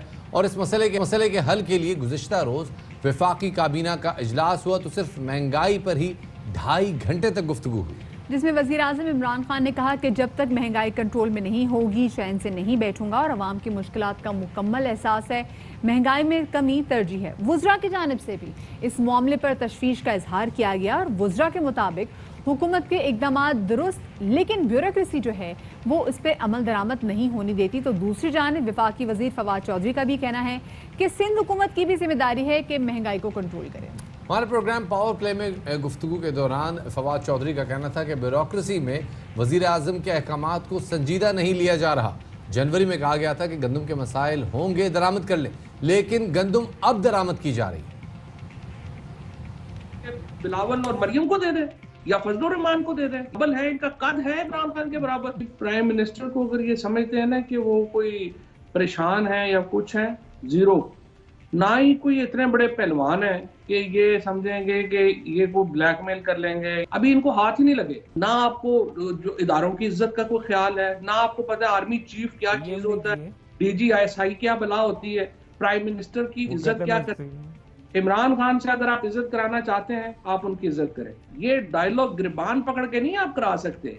इनकी गलत फहमी है। अभी इनको पता नहीं है कि हुकूमत अगर आने पे आए तो इनके साथ होगा क्या। केसेस के अलावा इनका कोई एजेंडा ही नहीं है। इलेक्टोरल रिफॉर्म्स के ऊपर तो बिल आया हुआ है, क्या इनकी इनपुट है। असेंबली के अंदर तो ये सीटियां मार रहे होते हैं। इसमें नाअहली भी शामिल है। प्राइम मिनिस्टर साहब के अहकामात हैं, उनको वो तवज्जो जिसके वो हकदार थे वो ना देने का भी मामला है, और उसमें कोऑर्डिनेशन भी है। सो ये सारे एक पेचीदा किस्म का फ्रेमवर्क बन के तो वो हमारे सामने आया है, जिसकी हमें पॉलिटिकल कॉस्ट देनी पड़ी। लेकिन जो कीमतें कंट्रोल करना है वो तो सिंध हुकूमत की उतनी ही बड़ी जिम्मेदारी है जितनी कि PTI की हुकूमत की जिम्मेदारी है। तो ये भी हमारी हुकूमत की नाकामी है कि ये जो शुगर माफिया का लोग थे, अब तक तो हमें इन्हें उल्टा लटका देना चाहिए था। बिल्कुल, यानी वो लोग जिनकी वजह से महंगाई जो अभी भी काबू में नहीं आ रही, उनको वाकई उनकी कोई सज़ा उनको शफात से देनी चाहिए, क्योंकि हर तबका जो है अब वो महंगाई से मुतासर है। आप किसी शख्स से भी बात कर लीजिए और आप उससे पूछे कि जब वो सब्ज़ी मंडी जाता है या फल ख़रीदने, खैर फल तो ख़रीदना लग्जरी में तस्वुर किया जाता है, लेकिन आप सब्ज़ी तो खानी है, रोज़ खानी है आपने। एग्जैक्टली जी। और महंगाई किस एंड पे है। हमारे साथ जब माहिर अजनास मौजूद थे तो उनसे हमने बात की थी लास्ट वीक, तो उनका भी कहना था कि जी महंगाई का जो मसला है वो दुकानदार की हद पे या रिटेल एंड पे नहीं है, ये मसला पॉलिसी एंड पर है। ये मसला उस पैदावार का नहीं है कि जो पैदावार इस वक्त चाहिए कौम की ज़रूरियात को पूरी करने के लिए, और नतीजा यही है कि हम बतौर एग्रीकल्चरल कंट्री होने के, एग्रेरियन इकोनॉमी होने के बावजूद हम अजनास इंपोर्ट कर रहे हैं, और उसकी वजह से ज़ाहिर है इंपोर्टेड अशिया की वजह से भी महंगाई। शफात, हर चीज़ में महंगाई है, बिजली महंगी, गैस महंगी, आटा महंगा, चीनी महंगी, सब्जी महंगी, फल महंगी, पोल्ट्री महंगी, अगर हम बेकरी आइटम्स की बात कर लेते हैं वो चीज़ें महंगी, अद्वियात महंगी, हर चीज़ महंगी, पेट्रोल महंगा। और जब पेट्रोल की कीमत कम भी होती है तब भी हम देखते हैं कि खातिर खा जो है वो कमी नहीं आती, अशिया ख़ुरोनोश में भी ये चीज़ें समहाउ वहीं बरकरार रहती हैं। तो अब आवाम ये कहती है कि भाई, सारी बातें कर दी आपने, वैसे तकरीबन सारी चीज़ें कवर की हैं, लेकिन गाड़ियाँ एग्जैक्टली जो पिछले, ये भी अब लग्जरी आइटम्स में आ गए, हर बंदा गाड़ी खरीदने के बारे में नहीं सोच सकता। बिल्कुल सही बात है जी। और गाड़ियाँ भी महंगी हुई हैं, जो यूटिलिटी बिल्स हैं उनकी कीमतों में भी बहुत ज़्यादा इजाफा हुआ है, बच्चों की स्कूल फीसों में इजाफा, बच्चों की स्कूल फीसों में इजाफा हुआ है, और ये किरायों में इजाफा, ये तमाम चीज़ें लोगों की जो कुव्वत ख़रीद है उसको डायरेक्टली मुतासर कर रही हैं। और इकॉनमी का बड़ा बुनियादी सा असूल है कि ज़्यादा लोग जब चीज़ें ख़रीदते हैं तो ज़्यादा लोग चीज़ें बेचते हैं, और इसी वजह से, इसी तरह से इकॉनमी फ्लरिश करती है, जो कि नहीं हो पा रहा। लेकिन अब से बात यही बात है कि जो जैसे पहले चीनी के हवाले से नोटिस लिया गया, आटे के हवाले से नोटिस लिया गया, अब बात नोटिस से आगे बढ़नी चाहिए, और अब आवाम के साथ शेयर करना चाहिए कि भाई कौन से ऐसे माफिया थे जिनके खिलाफ नोटिस लिया गया है, और अब जो नई कीमतों का इदराक है वो कब से होगा, नई कीमतें क्या होंगी, ताकि आवाम थोड़ा बहुत सुख का सांस जरूर ले। क्योंकि शफात, जो एवरेज जिस मुल्क में तनख्वाह 22,000 लोगों की है, 22,000 होती है आपकी जो तनख्वाह है, उसमें लोग कैसे गुजारा करेंगे। तो आई होप जल्दी इस मामले को सॉर्ट आउट किया जाए। अब जरा आगे बढ़ते हैं शफात। जी जनाब, जरा खित्ते की सियासी सूरत हाल पे बात करते हैं। भारत ने पड़ोसियों को धमकियाँ देने का सिलसिला नहीं रोका है, और पाकिस्तान के बाद अब चीन भी अमेरिका के साथ मिलकर उसको भारत डराने की कोशिशें कर रहा है। ये सेक्रेटरी खारजा माइक पॉम्पियो का कहना है कि भारत और अमेरिका को चीन की धमकियों से निपटने के लिए इक़दामात करने होंगे। आजकल अमेरिका के वज़ीर दिफा और वज़ीर खारजा भारत के दौरे पर हैं, जहां दोनों मुल्कों के दरमियान 2+2 मुज़ाकरात का तीसरा दौर है, और जहां भारत अमेरिका के दरमियान जो स्पेशल इंटेलिजेंस के तबादले का मुआहदा भी हुआ है, और दूसरी जानिब वज़ीर आज़म इमरान खान ने भी इस बात का खदशा जाहिर किया है कि भारत पाकिस्तान में इंतशार के लिए अफगानिस्तान को इस्तेमाल कर सकता है। इमरान खान का कहना था कि हमारी कोशिश है कि अफगानिस्तान में अमन कायम हो, जिसके लिए वहाँ के अवाम के फैसलों की मुकम्मल हिमायत की जाएगी, और लाइन ऑफ एक्चुअल कंट्रोल पर चीनी अफवाज के हाथों हजीमत उठाने के बावजूद भारत पड़ोसी ममालिक को खुल्लम खुल्ला धमकियां देने से बाज नहीं आ रहा। और इसी हवाले से मजीद बात करने के लिए हमारे साथ मौजूद हैं दिफाई तज़कियाकार मारिया सुल्तान साहिबा, उनको शामिल गुफ्तगू करेंगे। मारिया, बहुत शुक्रिया बाखबर सवेरा को वक्त देने के लिए। मारिया, भारत पाकिस्तान में अदम इस्तेहकाम के लिए अफगानिस्तान की सरजमीन को मुसलसल इस्तेमाल कर रहा है, वज़ीर आज़म ने भी मुस्तक़बिल में ऐसी कार्रवाइयों का खदशा जाहिर किया है, क्या कहेंगे इस पर? इसमें कोई शक नहीं है कि इस वक्त भारत की जो हिकमत अमली है उसके अंदर न सिर्फ अफगान सरजमीन को इस्तेमाल करना, लेकिन पाकिस्तान के ख़िलाफ़ वो तमाम दहशतगर्दाना कार्रवाइयाँ करना जो है उसका एक मज़मूम हिस्सा है। तो इस वक्त एक ऐसी सूरत हाल आपको दरपेश है जहाँ न सिर्फ आपको भारत का बैरूनी तौर के ऊपर जो है ख़तरा है और ख़दशात हैं, लेकिन इसके साथ साथ जो अंदरूनी तौर के ऊपर वो आपके मुल्क के अंदर दहशतगर्दी की लहर जगा सकते हैं, इसमें भी कोई दो राय नहीं है। और पाकिस्तान के लिए सबसे बड़ा चैलेंज यही है कि अफ़गानिस्तान की सरजमीन पाकिस्तान के ख़िलाफ़ इस्तेमाल ना हो, और बिलखसूस पाकिस्तान के अंदर दहशतगर्दी की कार्रवाइयाँ करने के लिए इस्तेमाल ना हो। ये एक जो है हकीकी ख़तरा है, और इसमें कोई दो राय मौजूद नहीं है। और ये भारत अब अफगानिस्तान के को ओन भी कर रहा है, खुलेआम धमकियां भी दे रहा है। ऐसे मौके पे क्या सिफारती हिकमत अमली की जा सकती है, कैसे उसको कंटेन किया जा सकता है? देखिए, सफारती महाज पे पाकिस्तान को मुतहरिक होना होगा। जो पाकिस्तान के नेशनल सिक्योरिटी एडवाइज़र ने कहा कि हमने हिंदुस्तान और हिंदुस्तान की एजेंसीज़ को पाकिस्तान के अंदर मुख्तलिफ़ किस्म की दहशतगर्दाना कार्रवाइयों के अंदर मुलव्वस पाया, वो तमाम हक़ाइक़ आपको दुनिया के सामने लाने होंगे। और इसके अलावा आपको न सिर्फ जो बैनुल-अक़वामी माहिदे हैं जो और अक़वाम मुत्तहिदा की जो रेजोल्यूशंस हैं जो ये कहती हैं कि कोई भी मुल्क अगर दहशतगर्दी में मुलव्वस होता है तो उसके ख़िलाफ़ बैनुल-अक़वामी तौर के ऊपर कार्रवाई की जाए। पाकिस्तान को इसके लिए न सिर्फ कोशिशें करनी होगी बल्कि एक बड़ी वाज़ेह हिकमत अमली इख्तियार करनी होगी, ताकि हिंदुस्तान का जो चेहरा है वो दुनिया के सामने आया हो। बहुत बहुत शुक्रिया। सुल्तान हमारे साथ मौजूद थी, और भारत का ये वतीरा रहा है कि वो जो पाकिस्तान के साथ उनकी जो टसल है, जो उनका नैरेटिव है एंटी पाकिस्तान, वो सिर्फ भारत तक ही महदूद नहीं रखते, भारत से बाहर भी उसको इस्तेमाल करते आए हैं। और इसी वजह से भारतीय जनता पार्टी जो कि इस वक्त हुकूमत में है, वो इस नैरेटिव को सेल भी करती है। आगे बढ़ते हैं जनाब, और अब ज़रा एक नज़र डालते हैं। एक हफ्ता भी नहीं रहा शफात, अब तो अमेरिका में इलेक्शंस को। जी जनाब, अमेरिका के सदारती इंतखाबात के हवाले से बात करते हैं। अर्ली वोटिंग का सिलसिला जारी है और रिकॉर्ड तादाद में वोटर्स हिस्सा ले रहे हैं। अमरीकी सदर डोनाल्ड ट्रंप ने भी अपना वोट जो है वो डाल दिया है और एक पोलिंग स्टेशन में ज़्यादा लोगों की मौजूदगी की वजह से कोरोना के खतरात के बायस कुछ रियासतों में वोटिंग कवानीन को नरम किया गया है और बहुत से अमरीकी शहरी इलेक्शन के दिन से पहले ही वोट डाल सकेंगे या फिर डाक के जरिए अपना वोट भेज सकेंगे। इस हवाले से मजीद जानते हैं वाशिंगटन से एवान न्यूज़ के नुमाइंदे जहांजेब से। जी जहांजेब। जी, इस वक्त मैं अमरीकी रियासत वर्जीनिया के इलाके माउंट वर्नन में मौजूद हूँ और इंतखाबी सरगर्मियाँ अर्ली वोटिंग का सिलसिला अमेरिका भर की 50 रियासतों में ज़ोरों शोर से जारी है। आप देख सकते हैं कि इस पोलिंग स्टेशन जहाँ पर अर्ली वोटिंग का बंदोबस्त किया गया है, लोगों की कतार ख़त्म होने का नाम ही नहीं ले रही। रोज़ाना ये अर्ली पोलिंग स्टेशन जो है अर्ली वोटिंग के लिए रोज़ाना 6 घंटे के लिए खोले जाते हैं और जो मुंतज़मीन से मेरी यहाँ पर बात हुई, उनका यही कहना है कि 6 घंटे तक मुसलसल यहाँ पर रश लगा रहता है, लोगों का बहुत बड़ा टर्न आउट है वोट डालने के लिए। माहिरीन इस बात को भी जो है एक्सपेक्ट कर रहे हैं माहिरीन कि जो टर्न आउट है इस दफ़ा के इंतखाबात में बहुत बड़ा होगा। गुज़िश्ता 2016 के इंतखाबात में टर्न आउट जो है वो 60% रहा था और इस मरतबा जो है माहिरीन ये प्रिडिक्ट कर रहे हैं कि ये टर्न आउट 80 to 85% तक जो है वो जा सकता है। बहुत बड़ा नंबर है। टर्न आउट बहुत बड़ी तादाद में है और मदिया ये पोस्टल बैलेट और अर्ली वोटिंग की वजह से खबरें ये आ रही हैं कि ऑलरेडी 2016 के मुकाबले में ज़्यादा वोट कास्ट हो चुके हैं। अब लेट्स सी ये वोटिंग टर्न आउट में कैसे शामिल और शफात, आपको याद है इससे पहले भी जब सर्विस किए गए थे तो उसमें हमने देखे कि जो इलेक्टोरल वोट्स हैं जो ज़्यादातर तादाद में हिलरी क्लिंटन को वोट दिए थे, लेकिन समहाउ क्योंकि जो इलेक्टोरल कॉलेजेस हैं उन पर बड़ा डिपेंड करता है वो जो सबसे ज़्यादा जिसको वोट डालेंगे। बड़ी मजे की बात है। एग्जैक्टली, बहुत बड़ी मजे की बात है कि वोट ज्यादा डेमोक्रेट्स को पड़े लेकिन सीटें ज्यादा जो हैं वो रिपब्लिकन्स को मिली और इसी बिना पे रिपब्लिकन जो है वो हुकूमत बनाने में कामयाब हुए और ऐसा अमेरिका में पहली बार नहीं हुआ। अब जरा वापस आते हैं पाकिस्तान और पाकिस्तान में हम चलते हैं जनाब। पंजाब से अच्छी खबर आ रही है। तालीम के शोबे से वाबस्ता अफराद के लिए खुशखबरी है जनाब, और वो ये कि पंजाब में सरकारी कॉलेजेस के लिए 5000 असातिज़ा को भर्ती करने का फैसला कर लिया गया है और मुख्तलिफ डिसिप्लिन में टीचर्स को भर्ती किया जाएगा। मंजूरी के लिए हायर एजुकेशन डिपार्टमेंट ने समरी वज़ीर आला पंजाब उस्मान बुज़दार को भी इरसाल कर दी है और इससे पहले कई फोरम्स पर ये खबरें गर्म थी कि कोरोना की वजह से कई असातिज़ा को नौकरियों से निकाल दिया गया था और कई असातिज़ा की जो नौकरियां वो ख़तरे में भी पड़ गई थी। ताहम तर्जुमान सीएम पंजाब ने इस बात की तरदीद कर दी है और इसी हवाले से बात करने के लिए हमारे साथ मौजूद हैं सूबाई वज़ीर हाई एजुकेशन पंजाब राजा यासिर हमायूं साहब। उनको शामिल गुफ्तगू करेंगे। यासिर साहब, बहुत शुक्रिया बाखबर सवेरा को वक्त देने के लिए। यासिर, आएगा कि इतनी बड़ी तादाद में जो असातिज़ा को हायर करने का जो फैसला किया गया है, किस तरीके से ये हायरिंग होगी, इसका क्या तरीक़ेकार होगा?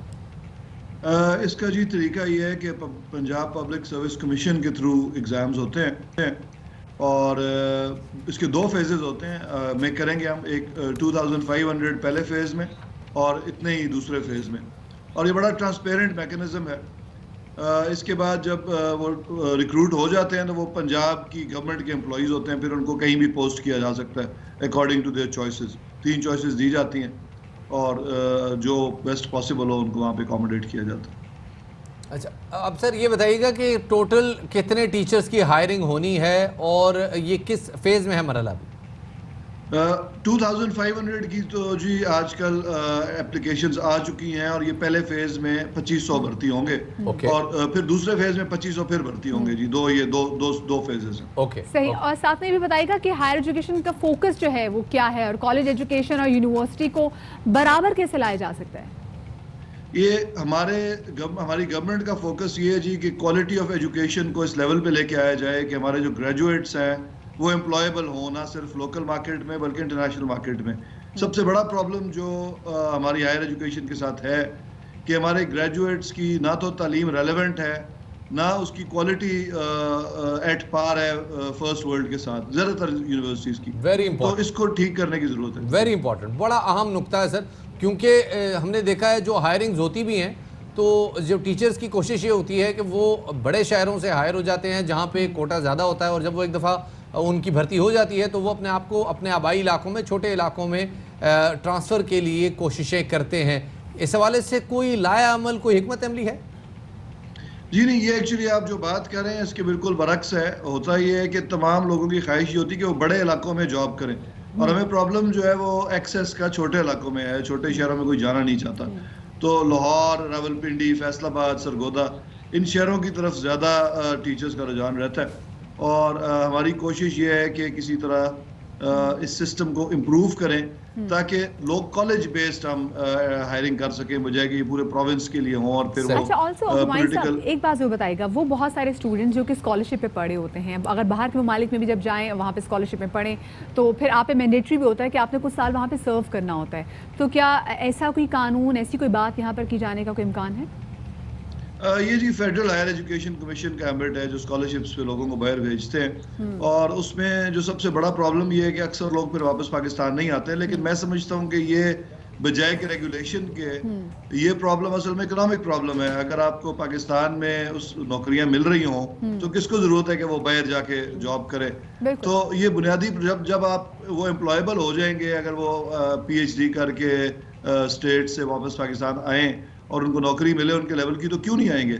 असल प्रॉब्लम तो ये है कि the reason they want to stay back in US is के there are not enough jobs in Pakistan. There are not enough jobs in Pakistan. अच्छा सर, आपने जैसे भी बात आपने जिक्र किया कि जी जो हमारी ग्रेजुएशन की जो तालीम है वो रेलेवेंट नहीं है, तो इसको रेलेवेंट करने के लिए कोई लाया अमल जहन में? जैसे बाहर की दुनिया में हम देखते हैं कि ग्रेजुएशन की तालीम के साथ आर्टिकलशिप या इंटर्नशिप को कुछ ऐसे डिसिप्लिन है जिनमें जोड़ दिया जाता है, तो क्या ऐसा कोई लाया अमल पंजाब में हायर एजुकेशन की सतह पर है मौजूद?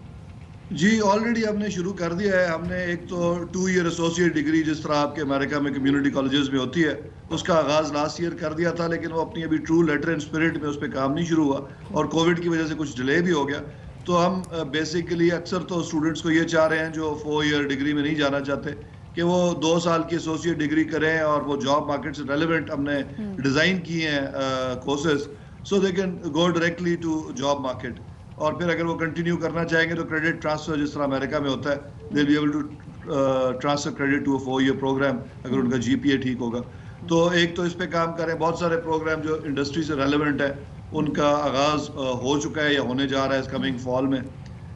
इसी तरह जो हमारी 4 ईयर डिग्रीज हैं उनको भी हम इंडस्ट्री से रेलेवेंट करने के लिए एक पूरा प्रोग्राम बनाया हमने।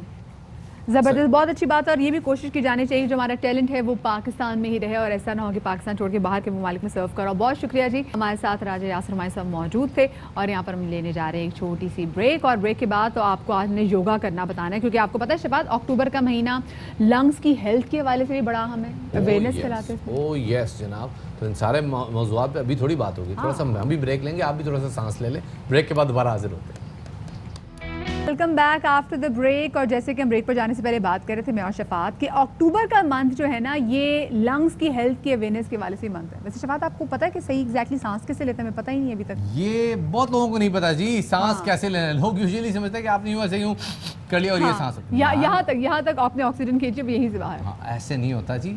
सांस बहुत सारी चीज़ों को दुरुस्त करता है, ख़ास तौर पे स्ट्रेस के हवाले से सांस का बड़ा किरदार है।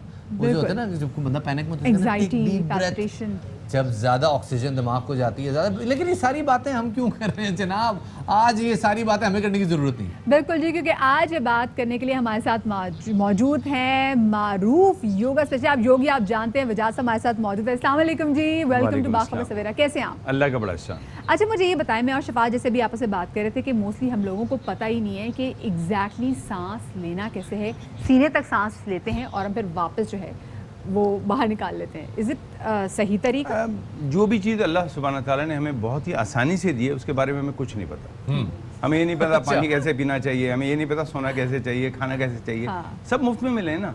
अगर ये कीमतन हो तो फिर हम रेस्टोरेंट में जाके जब खाना खाते हैं वो जिस तमीज़ से खाते हैं शायद घर में ना खाते हों। जिस तरह हम जब तबीयत ख़राब होती है और हम बड़ी एहतियातें करते हैं, उस वक्त नहीं करते जब हमारे पास ये मुसीबतें नहीं होती। तो जो चीज़ आसानी से मिलती है हम उसको बहुत ही सहूलत में लेते हैं। यही ब्रीदिंग के साथ है।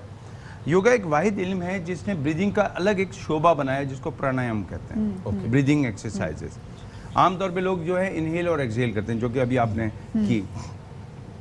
मैं सिर्फ शरारतन कह रहा हूँ, अगर आप हमारे मीडिया में जाएं तो अदाकारा शबनम के हवाले से ब्रीदिंग का पैटर्न जो बड़ा मशहूर था, वो तो यहाँ तक था, राजू है ना, ये सांस वाला, तो ये एक अलग ब्रीदिंग है, लेकिन ये डीप ब्रीदिंग ये है, ये डीप ब्रीदिंग है। ये इसमें कपाल भाटी में आ जाती है। अच्छा। तो मैं उसको कहता हूँ शबनम बीबी का जो इंदाद हो कपाल भाटी है। हाँ। लेकिन ऐसा कौन करता है?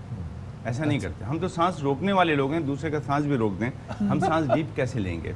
लेकिन मैं जल्दी क्योंकि वक्त कम है, योगा में तकरीबन 60 से ज़्यादा ब्रीदिंग के पैटर्न हैं, तरीके हैं, जिससे आप लंग्स की क्लींजिंग के लिए हमारे एक बहुत बेहतरीन भस्त्रिका एक एक्सरसाइज है, और वो मैं आपके सामने करता हूँ। जिन लोगों को लंग्स वीक हैं वो करें, और आजकल के जो इस कोविड के दौर है उसमें तो लंग्स के ऊपर काफ़ी काम करना है। ये मैंने एहतियातन हाथ में देखें रख लिया था क्योंकि मैं सेफ्टी रखूँ और सोशल डिस्टेंसिंग भी है, बट इस वक्त मैं दूर रहने की वजह से इसको अपनी जेब में रख सकता हूँ, ताकि मैं दिखा सकूँ कि मैंने ये काम किया हुआ। डॉक्टर हूँ ना, ताकि कहीं ऐसा ना कोई मुझे कह दे। देखिए बहुत सिंपल एक्सरसाइज है। अगर आप पेट की करेंगे तो ये कपालभाति है, इससे आप अपनी डीप ब्रीदिंग और ये सब कुछ कर सकते हैं। ये सर्दियों में की जाने वाली ब्रीदिंग है, जिससे कि आपका थोड़ा ब्लड प्रेशर बढ़ सकता है, लेकिन सर्दियों में ठीक है। इससे रंग जो है बड़ा लाल हो जाएगा, लाली आएगी, ठीक है, बहुत बेहतरीन क्लींजिंग है। लेकिन इस वक्त क्योंकि लंग्स की बात हो रही है तो इसमें भस्त्रिका है। अच्छा। सांस लेते हुए हाथ को ऊपर लेके गए और जोर से उसको निकाल दें। ये सिर्फ और सिर्फ ब्रेथ यहाँ तक रहेगी, ठीक है। इसमें क्या होगा, टिश्यू पेपर साथ रखिएगा, हाँ ये बड़ा ज़रूरी है क्योंकि ये पूरा ट्रैक साफ कर देता है। सही। और ये बड़ा ज़रूरी है कि हमें उन इक्विपमेंट्स का पता होना चाहिए। दोबारा से कीजिएगा, मैं चाह रही हूँ जो में देखें। आइए जरा आप भी मेरे साथ कीजिए। मैं ये नहीं कह सकती। हाँ, सांस लेते हाथ ऊपर गए, जोर से निकाल। हाँ। मैं इसको बहुत लाइट कर रहा हूँ और उस तरह नहीं कर रहा जैसे करना चाहिए, जो इसका कमाहा कहूज अंदाज है। लेकिन अगर ये कर लें तो सीनियर्स क्या करेंगे? सीनियर्स तो इस तरह झटके से नहीं कर सकते, उनको नुकसान होगा, वो झटका आ जाएगा उनको तो कंधों में। तो आप हल्के से हाथ ऊपर लेके जाएं, थोड़ा सा रुकें और अपने हाथ को ढीला छोड़ें, झटका लेने की जरूरत नहीं है। ओके। वो तमाम लोग जिनको ब्रीदिंग का मसला हो रहा है और बच्चे छोटे हैं, तो वो अपने उल्टे हाथ को यहाँ पे जो जगह है अंगूठे के नीचे, इसको मसल लिया करें। ये हमारे लंग्स का पॉइंट है। और आप लोग जो हम लोग जब एज ए मीडिया में होते हैं तो हमें खांसी आ रही हो, कुछ हो रही हो, तो इसको अगर आप थोड़ा सा मसल लें, आपको लगेगा कि उल्टे हाथ पे, उल्टे हाथ, इसको सोजोक कहते हैं। एक इल्म है सोजोक। इसमें इंसानी जिस्म जो है रिप्रेजेंट किया गया है। जैसे ये गर्दन है तो इसके नीचे फेफड़े हैं ये, और आपका जो उल्टे हाथ का फेफड़ा बड़ा है और सीधा हाथ का उसमें दिल भी है तो गड्ढा है। तो ये इस तरह कर लिया करें। और जिन बच्चों को बलगम नहीं निकल रहा उनका भी सर्दियों में इसको रगड़ दें, थोड़ा शहद लगाएं, ऊपर से कपड़ा रखें, पट्टी बांध दें, वो करके बलगम निकल जाए। ये कोविड से बड़े लोग आजकल रिकवर कर रहे हैं, कुछ लोग बड़े ताज़ा मुब्तला हुए हैं। रिकवरी के बाद बड़े अरसे तक सांस का मसला रहता है, सीढ़ियाँ चढ़ते हुए स्टेयर्स पे आने जाने में बड़ी प्रॉब्लम होती है। उसको रिकवरी के लिए क्या करना चाहिए? देखिए, इसके लिए एक ब्रीदिंग एक्सरसाइज है जो जिसको आनापाना कहते हैं। ये तो हर वक्त की जानी चाहिए। डीप इनहेल, डीप एक्सहेल, लेकिन पूरे कॉन्शियस के साथ। इसको आना पाना, इनहेल एक्सहेल, वेरी गुड, बिल्कुल सही।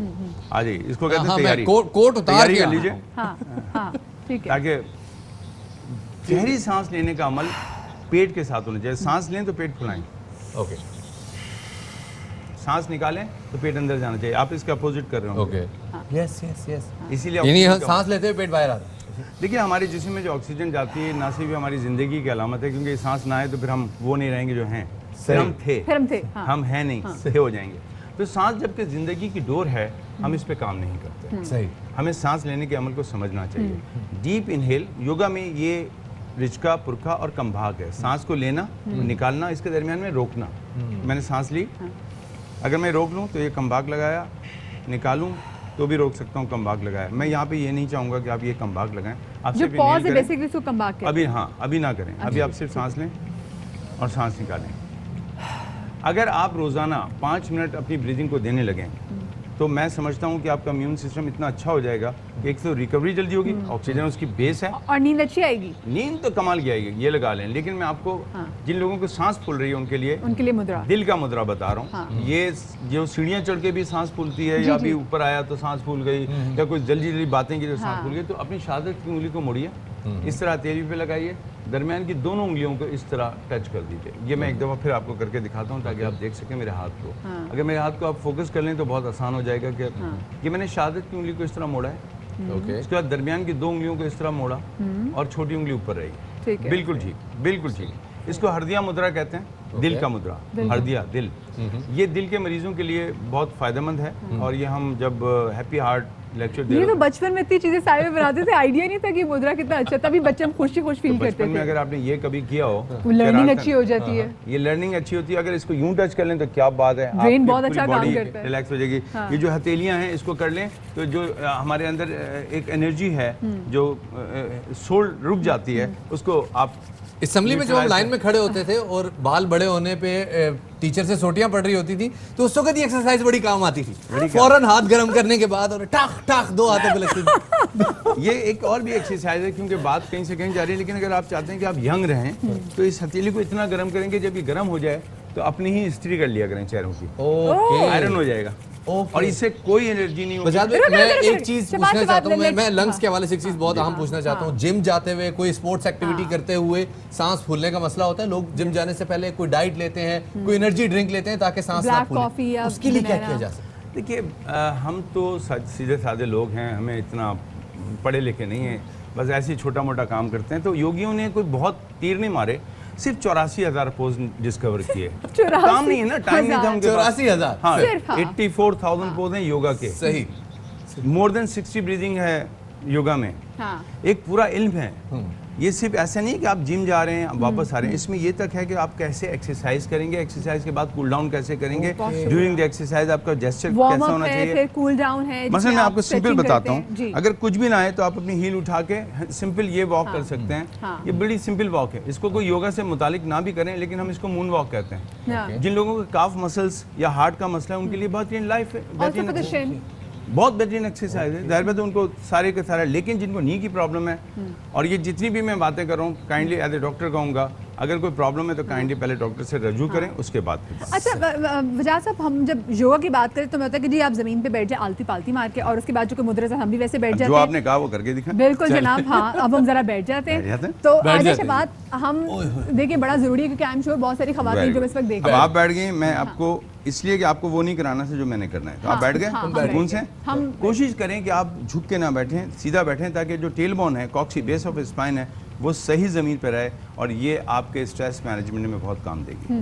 अगर कमर पे आप सीधा बैठते हैं तो मैं ज़रा साइड पे कैमरे पे इसलिए दिखाना चाहता हूँ कि मेरी कमर देख लीजिए, ये कमर है यूँ नहीं है, ये बिल्कुल सीधी है। जो नेचुरल कर्व है वो नेचुरल कर्व है, 3 कर्व हैं वो हमारे होना चाहिए, सर्वाइकल में, यानी लंबर पे और फिर उसके बाद बेस ऑफ स्पाइन में। अगर ये हो गए तो आपका वजन भी कम होगा। अगर आप सही बैठना सीख जाएं तो बैठे बैठे आपका वजन कम होगा, आप ज़्यादा यंग रहेंगे। मैं 60 साल का हो चुका, 60 साल 7 महीने कुछ दिन का हूँ, तकरीबन 60 साल 7 महीने 20 दिन का हो गया, दिन भी याद करता हूँ। ठीक है, दादा हूँ, नाना हूँ, और मैं बैठे ना हमारी नहीं, वही तो मैं आपको करके दिखा रहा हूँ, ये नहीं करना था। अच्छा। एक टेस्ट तो कर लेते हैं ना, ये टेस्ट जिन लोगों को करना है वो कर लें, लेकिन जिनको नहीं समझ में आता ना करें। हल्के हल्के अपने झुकें, पहले तो बैकवर्ड थोड़ा हिल लें। अगर आप यहाँ तक हैं तो इसका मतलब आपके मसल्स जो हैं ठीक है, कोई मसला नहीं है। अगर आपने टच कर लिया तो आप उन लोगों में हैं जो कि पाकिस्तान में ज़रा कम है, ठीक है।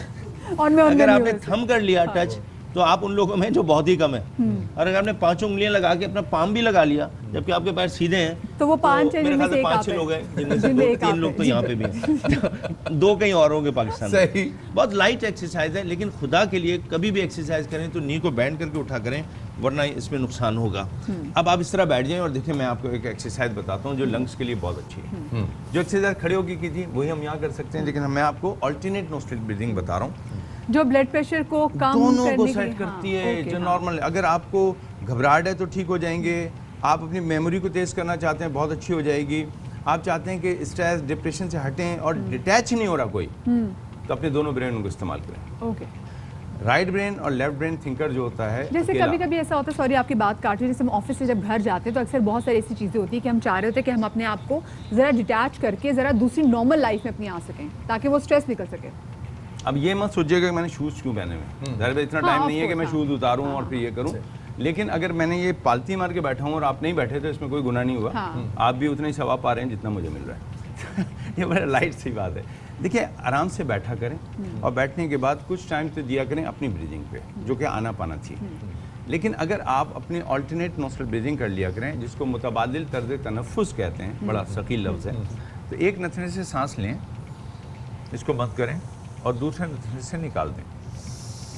अब ये जिस नथने से निकालिए यहीं से सांस लें, दोनों को बंद करें और पहले वाले नथने से निकाल दें। ऐसा अगर आपने डेली कम से कम 10-15 दफ़ा या 25 दफ़ा किया,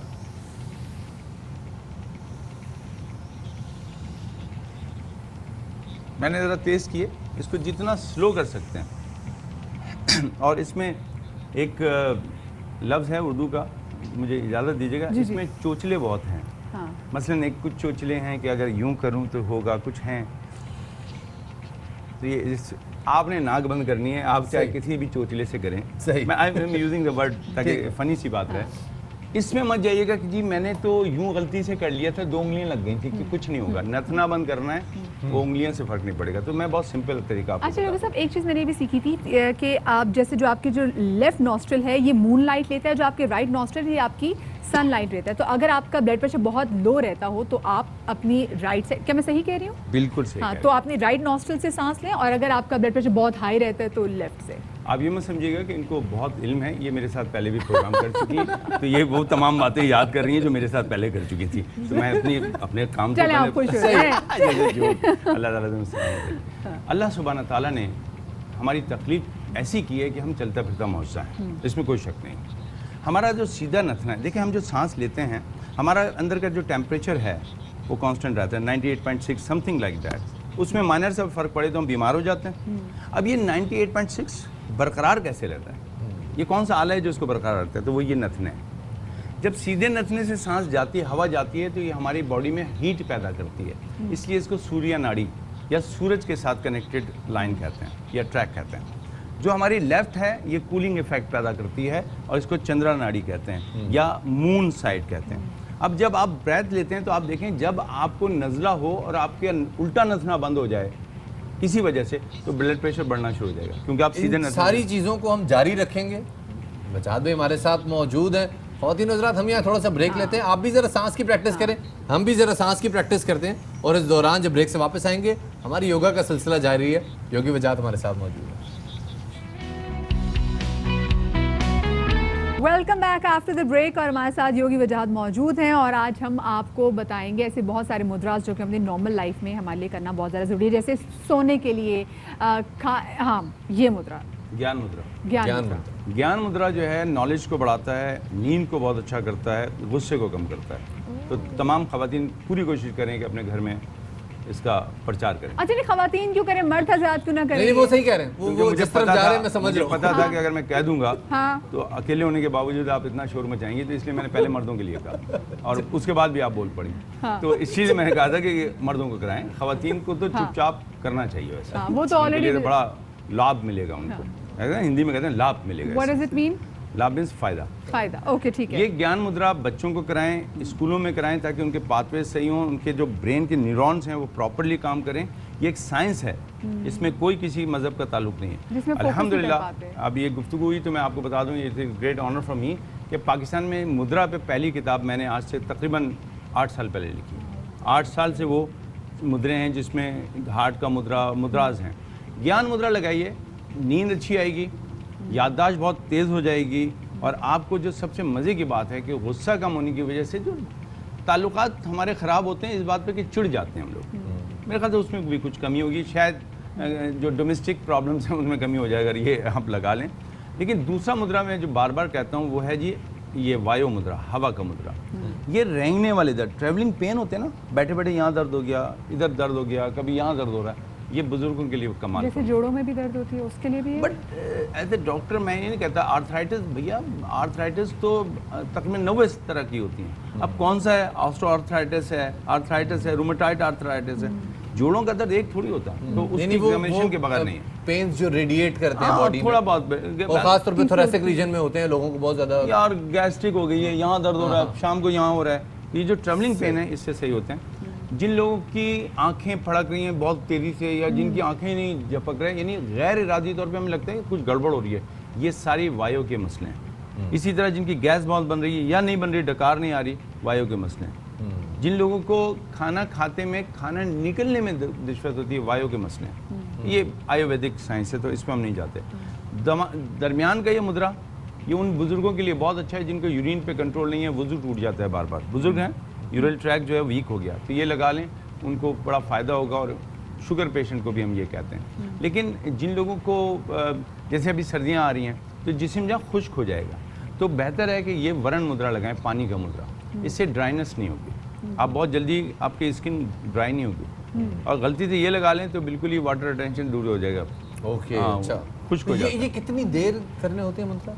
इस बात ये तकरीबन 5 मिनट से लेके 45 मिनट तक हैं। मुद्रे मुख्तलिफ हैं, लेकिन जनरल जो उसकी टाइमिंग है वो 40 मिनट के करीब होनी चाहिए। अच्छा, वाटर रिटेंशन दूर करने के लिए ये था। हाँ, अगर पानी देखें ना, जिन लोगों को आइस अल्सर है उनको ये लगाना चाहिए, पानी की खुश्की हो गई ना, और जिनको ऑलरेडी पानी बढ़ गया, जिसमें सुबह उठते हैं तो पफी है, मुंह फूला हुआ है, आंखें बंद हो रही हैं, फिर उनको ये करना चाहिए। लेकिन एहतियात ये है कि अपने डॉक्टर से भी मशवरा करें, और जब आपको लगे कि आपको ज़रूरत हो गई, छोड़ दें। अच्छा, मुझे ये बताइएगा, जैसे इससे पहले हम जब ब्रेक में बात कर रहे थे तो हम बहुत सारे लोगों की बॉडी पोस्चर ठीक ना होने की वजह से हमें कमर की प्रॉब्लम भी है, तो फिर आपने मुझे जैसे बताया कि कोबरा पोस्चर जो है, और साथ ही तो मैं चाहूँगी कि वो हमारे मैं आपके सामने करता हूँ। और दूसरा, मुझसे एक सवाल किया गया था दरमियान में कि जी सर्दियों में भी क्या करना चाहिए, तो मैं दोनों को मिला देता हूँ। डॉग स्ट्रेच एक बड़ा बेहतरीन स्ट्रेच है, और इसको इसीलिए मैं इंग्लिश में कहता हूँ, उर्दू में इसका नाम नहीं लेता इस पोज का पूरा, क्योंकि अच्छा नहीं लगता। किसी को कहेंगे आप डॉग स्ट्रेच करें तो ये डॉग स्ट्रेच है, और इसमें हील अगर फ्लोर पे रख जाए तो बहुत अच्छी बात है। मैंने इसको मुकम्मल नहीं किया, लेकिन अगर इसी में आप स्नेक में चले जाएं और थोड़ा जल्दी जल्दी इसको कर लें तो ये सर्दियों के हिसाब से एक बेहतरीन आपका वर्कआउट हो गया। वज़न भी कम करेगा और आपके पूरे जिस्म को स्टार्ट करे। क्यों करेगा कि यहाँ पे आप देखें, अगर गौर करें तो मैंने यहाँ पे एक बिल्कुल स्ट्रेट, जिसको हम डंडा आसन कहते हैं, इसने एक ये पोस्ट किया हुआ है। ये प्लैंक जो है दुनिया की बेहतरीन एक्सरसाइज है, कुछ ना करें तो प्लैंक कर लें। इसमें आप प्लैंक से होते हुए जा रहे हैं तो वो बेनिफिट भी आपको मिल रहा है, ठीक है। और ये इसमें अगर आप फास्ट करना चाहें, फास्ट करें, थोड़ा पसीना आ जाएगा। सर्दियों में जो भी पोज हैं उनको थोड़ा तेज़ कर लिया करें, एक तो ये। लेकिन जो पोज आपने कहा उसके लिए मैंने पैरों को मिलाया, आराम से नीचे आया, अपने आप को ज़रा लाइट रखा, कोहनियों को अंदर की तरफ रखा, और जितना मैं उठ सकता हूँ उठने की कोशिश की। ज़रूरी नहीं कि मैं इतना ज़्यादा उठूँ कि मुझे तकलीफ़ हो, मैं इतना ही उठ रहा हूँ। मेरी कमर जो है लंबर पे L4 L5 में प्रेशर आ रहा है। अब यहाँ मैंने ब्रीदिंग की, सांस को तवज्जो देते हुए रुका, और उसके बाद लाइट आया। एकदम उठने की ज़रूरत नहीं है, थोड़ा सा सॉफ्ट हो जाए। अगर ये भी नहीं होता तो फिर दोनों कोहनियों को यहाँ रखें, उंगलियों को लॉक करें और इस तरह थोड़ी देर रहा करें, आपकी कमर में इंशाल्लाह फर्क पड़ेगा। अच्छा, इसको स्वान पोज भी कहते हैं और इसको कोबरा पोज भी कहते हैं, जैसे आपने प्लान किया, आपने पाइप किया, इसके कई अंदाज हैं। दूसरा यह है कि अगर आप लाइट अंदाज में कभी कभी चाइल्ड पोज कर लिया करें, स्पेशली आफ्टर द वर्कआउट, आपकी बॉडी पूरी जो है ना वो रिलैक्स हो जाती है। चलिए जी, ये और ये वो तमाम तो चीज़ें हैं जो कि मैं नेचर के करीब लेके जा रही हूँ, बचपन से हम बहुत बार देखते हैं, लेकिन हमें इसके पीछे की साइंस छपात कभी समझ में नहीं आई कि अच्छा ये साइंस थी। साइंस है जनाब, बिल्कुल हर चीज़ में एक साइंस है। और कोशिश करें कि ये चीज़ टेम्परेरी ना हो, आपके लाइफस्टाइल का हिस्सा बने। मेरे ख्याल में असल फ़ायदा तभी मिल सकता है। Exactly, thank you so much जी। योगी एजाज हमारे साथ मौजूद थे। हम एक छोटी सी ब्रेक की तरफ जा रहे हैं, हमारे साथ रहेगा। Welcome back after the break. और ब्रेक के बाद आपको एक अहम तरीन खबर से आगाह करते चलें कि वजारत ख़जाना ने मुल्क की मुआशी सूरत हाल पर ताज़ा रिपोर्ट जारी कर दी है, और इस रिपोर्ट के मुताबिक महंगाई में इजाफे का रुझान बरकरार रहने का खदशा है। पहली से माही के दौरान महंगाई की शरह 8.84% रिकॉर्ड की गई। जल्द खराब होने वाली अशिया की कीमतों में इजाफे से महंगाई बढ़ी। मकामी पैदावार आने से टमाटर और प्याज की समेत दीगर अशिया की कीमतों में कमी का इंदिया दे दिया गया। ज़र मुबादला के ज़खायर में 4 अरब 16 करोड़ डॉलर का इजाफा हुआ। ज़र मुबादला के ज़खायर 19 अरब 29 करोड़ डॉलर तक पहुंच गए। तरसीलात ज़र 31% इजाफे से 7.1 अरब डॉलर रहे। बैरूनी सरमाकारी में 23.5% इजाफा रिकॉर्ड किया गया, और current account 80 crore dollar surplus रहा। आपको एक बार फिर से बताते चलें कि वजारत ख़जाना ने मुल्क की मुआशी सूरत हाल पर ताज़ा तरीन रिपोर्ट जारी कर दी है, जिसके मुताबिक महंगाई में इजाफे का रुझान बरकरार रहने का खदशा है, और पहली तिमाही के दौरान महंगाई की शरह 8.84% रिकॉर्ड की गई। और ये भी कहा गया कि जल्द ख़राब होने वाली अशिया की कीमतों में इजाफे से महंगाई बढ़ी। साथ ही आपको बताते चलें, ड्रैप ने 94 अद्वियात की कीमतों में इजाफे का नोटिफिकेशन जारी कर दिया है। काबीना ने 22 सितंबर को इन दवाओं की कीमतों में इजाफे की मंजूरी दी थी। नोटिफिकेशन में कहा गया है कि ब्लड प्रेशर, कैंसर, दिल और एंटी रेबीज वैक्सीन की कीमतों में भी इजाफा किया गया है और दवाओं के इजाफा शुदा कीमतें 31 जून 2021 तक मुंजमद रहेंगी। आपको एक बार फिर से बताते चलें कि ड्रैप ने 94 दवाओं की कीमतों में इजाफे का नोटिफिकेशन जारी कर दिया है। तो क्या वक्त हो गया है जनाब आपसे इजाजत चाहने का। तो मुझे लग रहा था किसी अच्छी खबर के साथ जाएंगे, लेकिन आप अच्छी खबर हमारे पास थी नहीं जो आपके साथ शेयर करें। लेकिन दुआ करें कि सूरत हाल अच्छी हो जाए। इंशाल्लाह कल मुलाकात होगी। अल्लाह हाफिज़।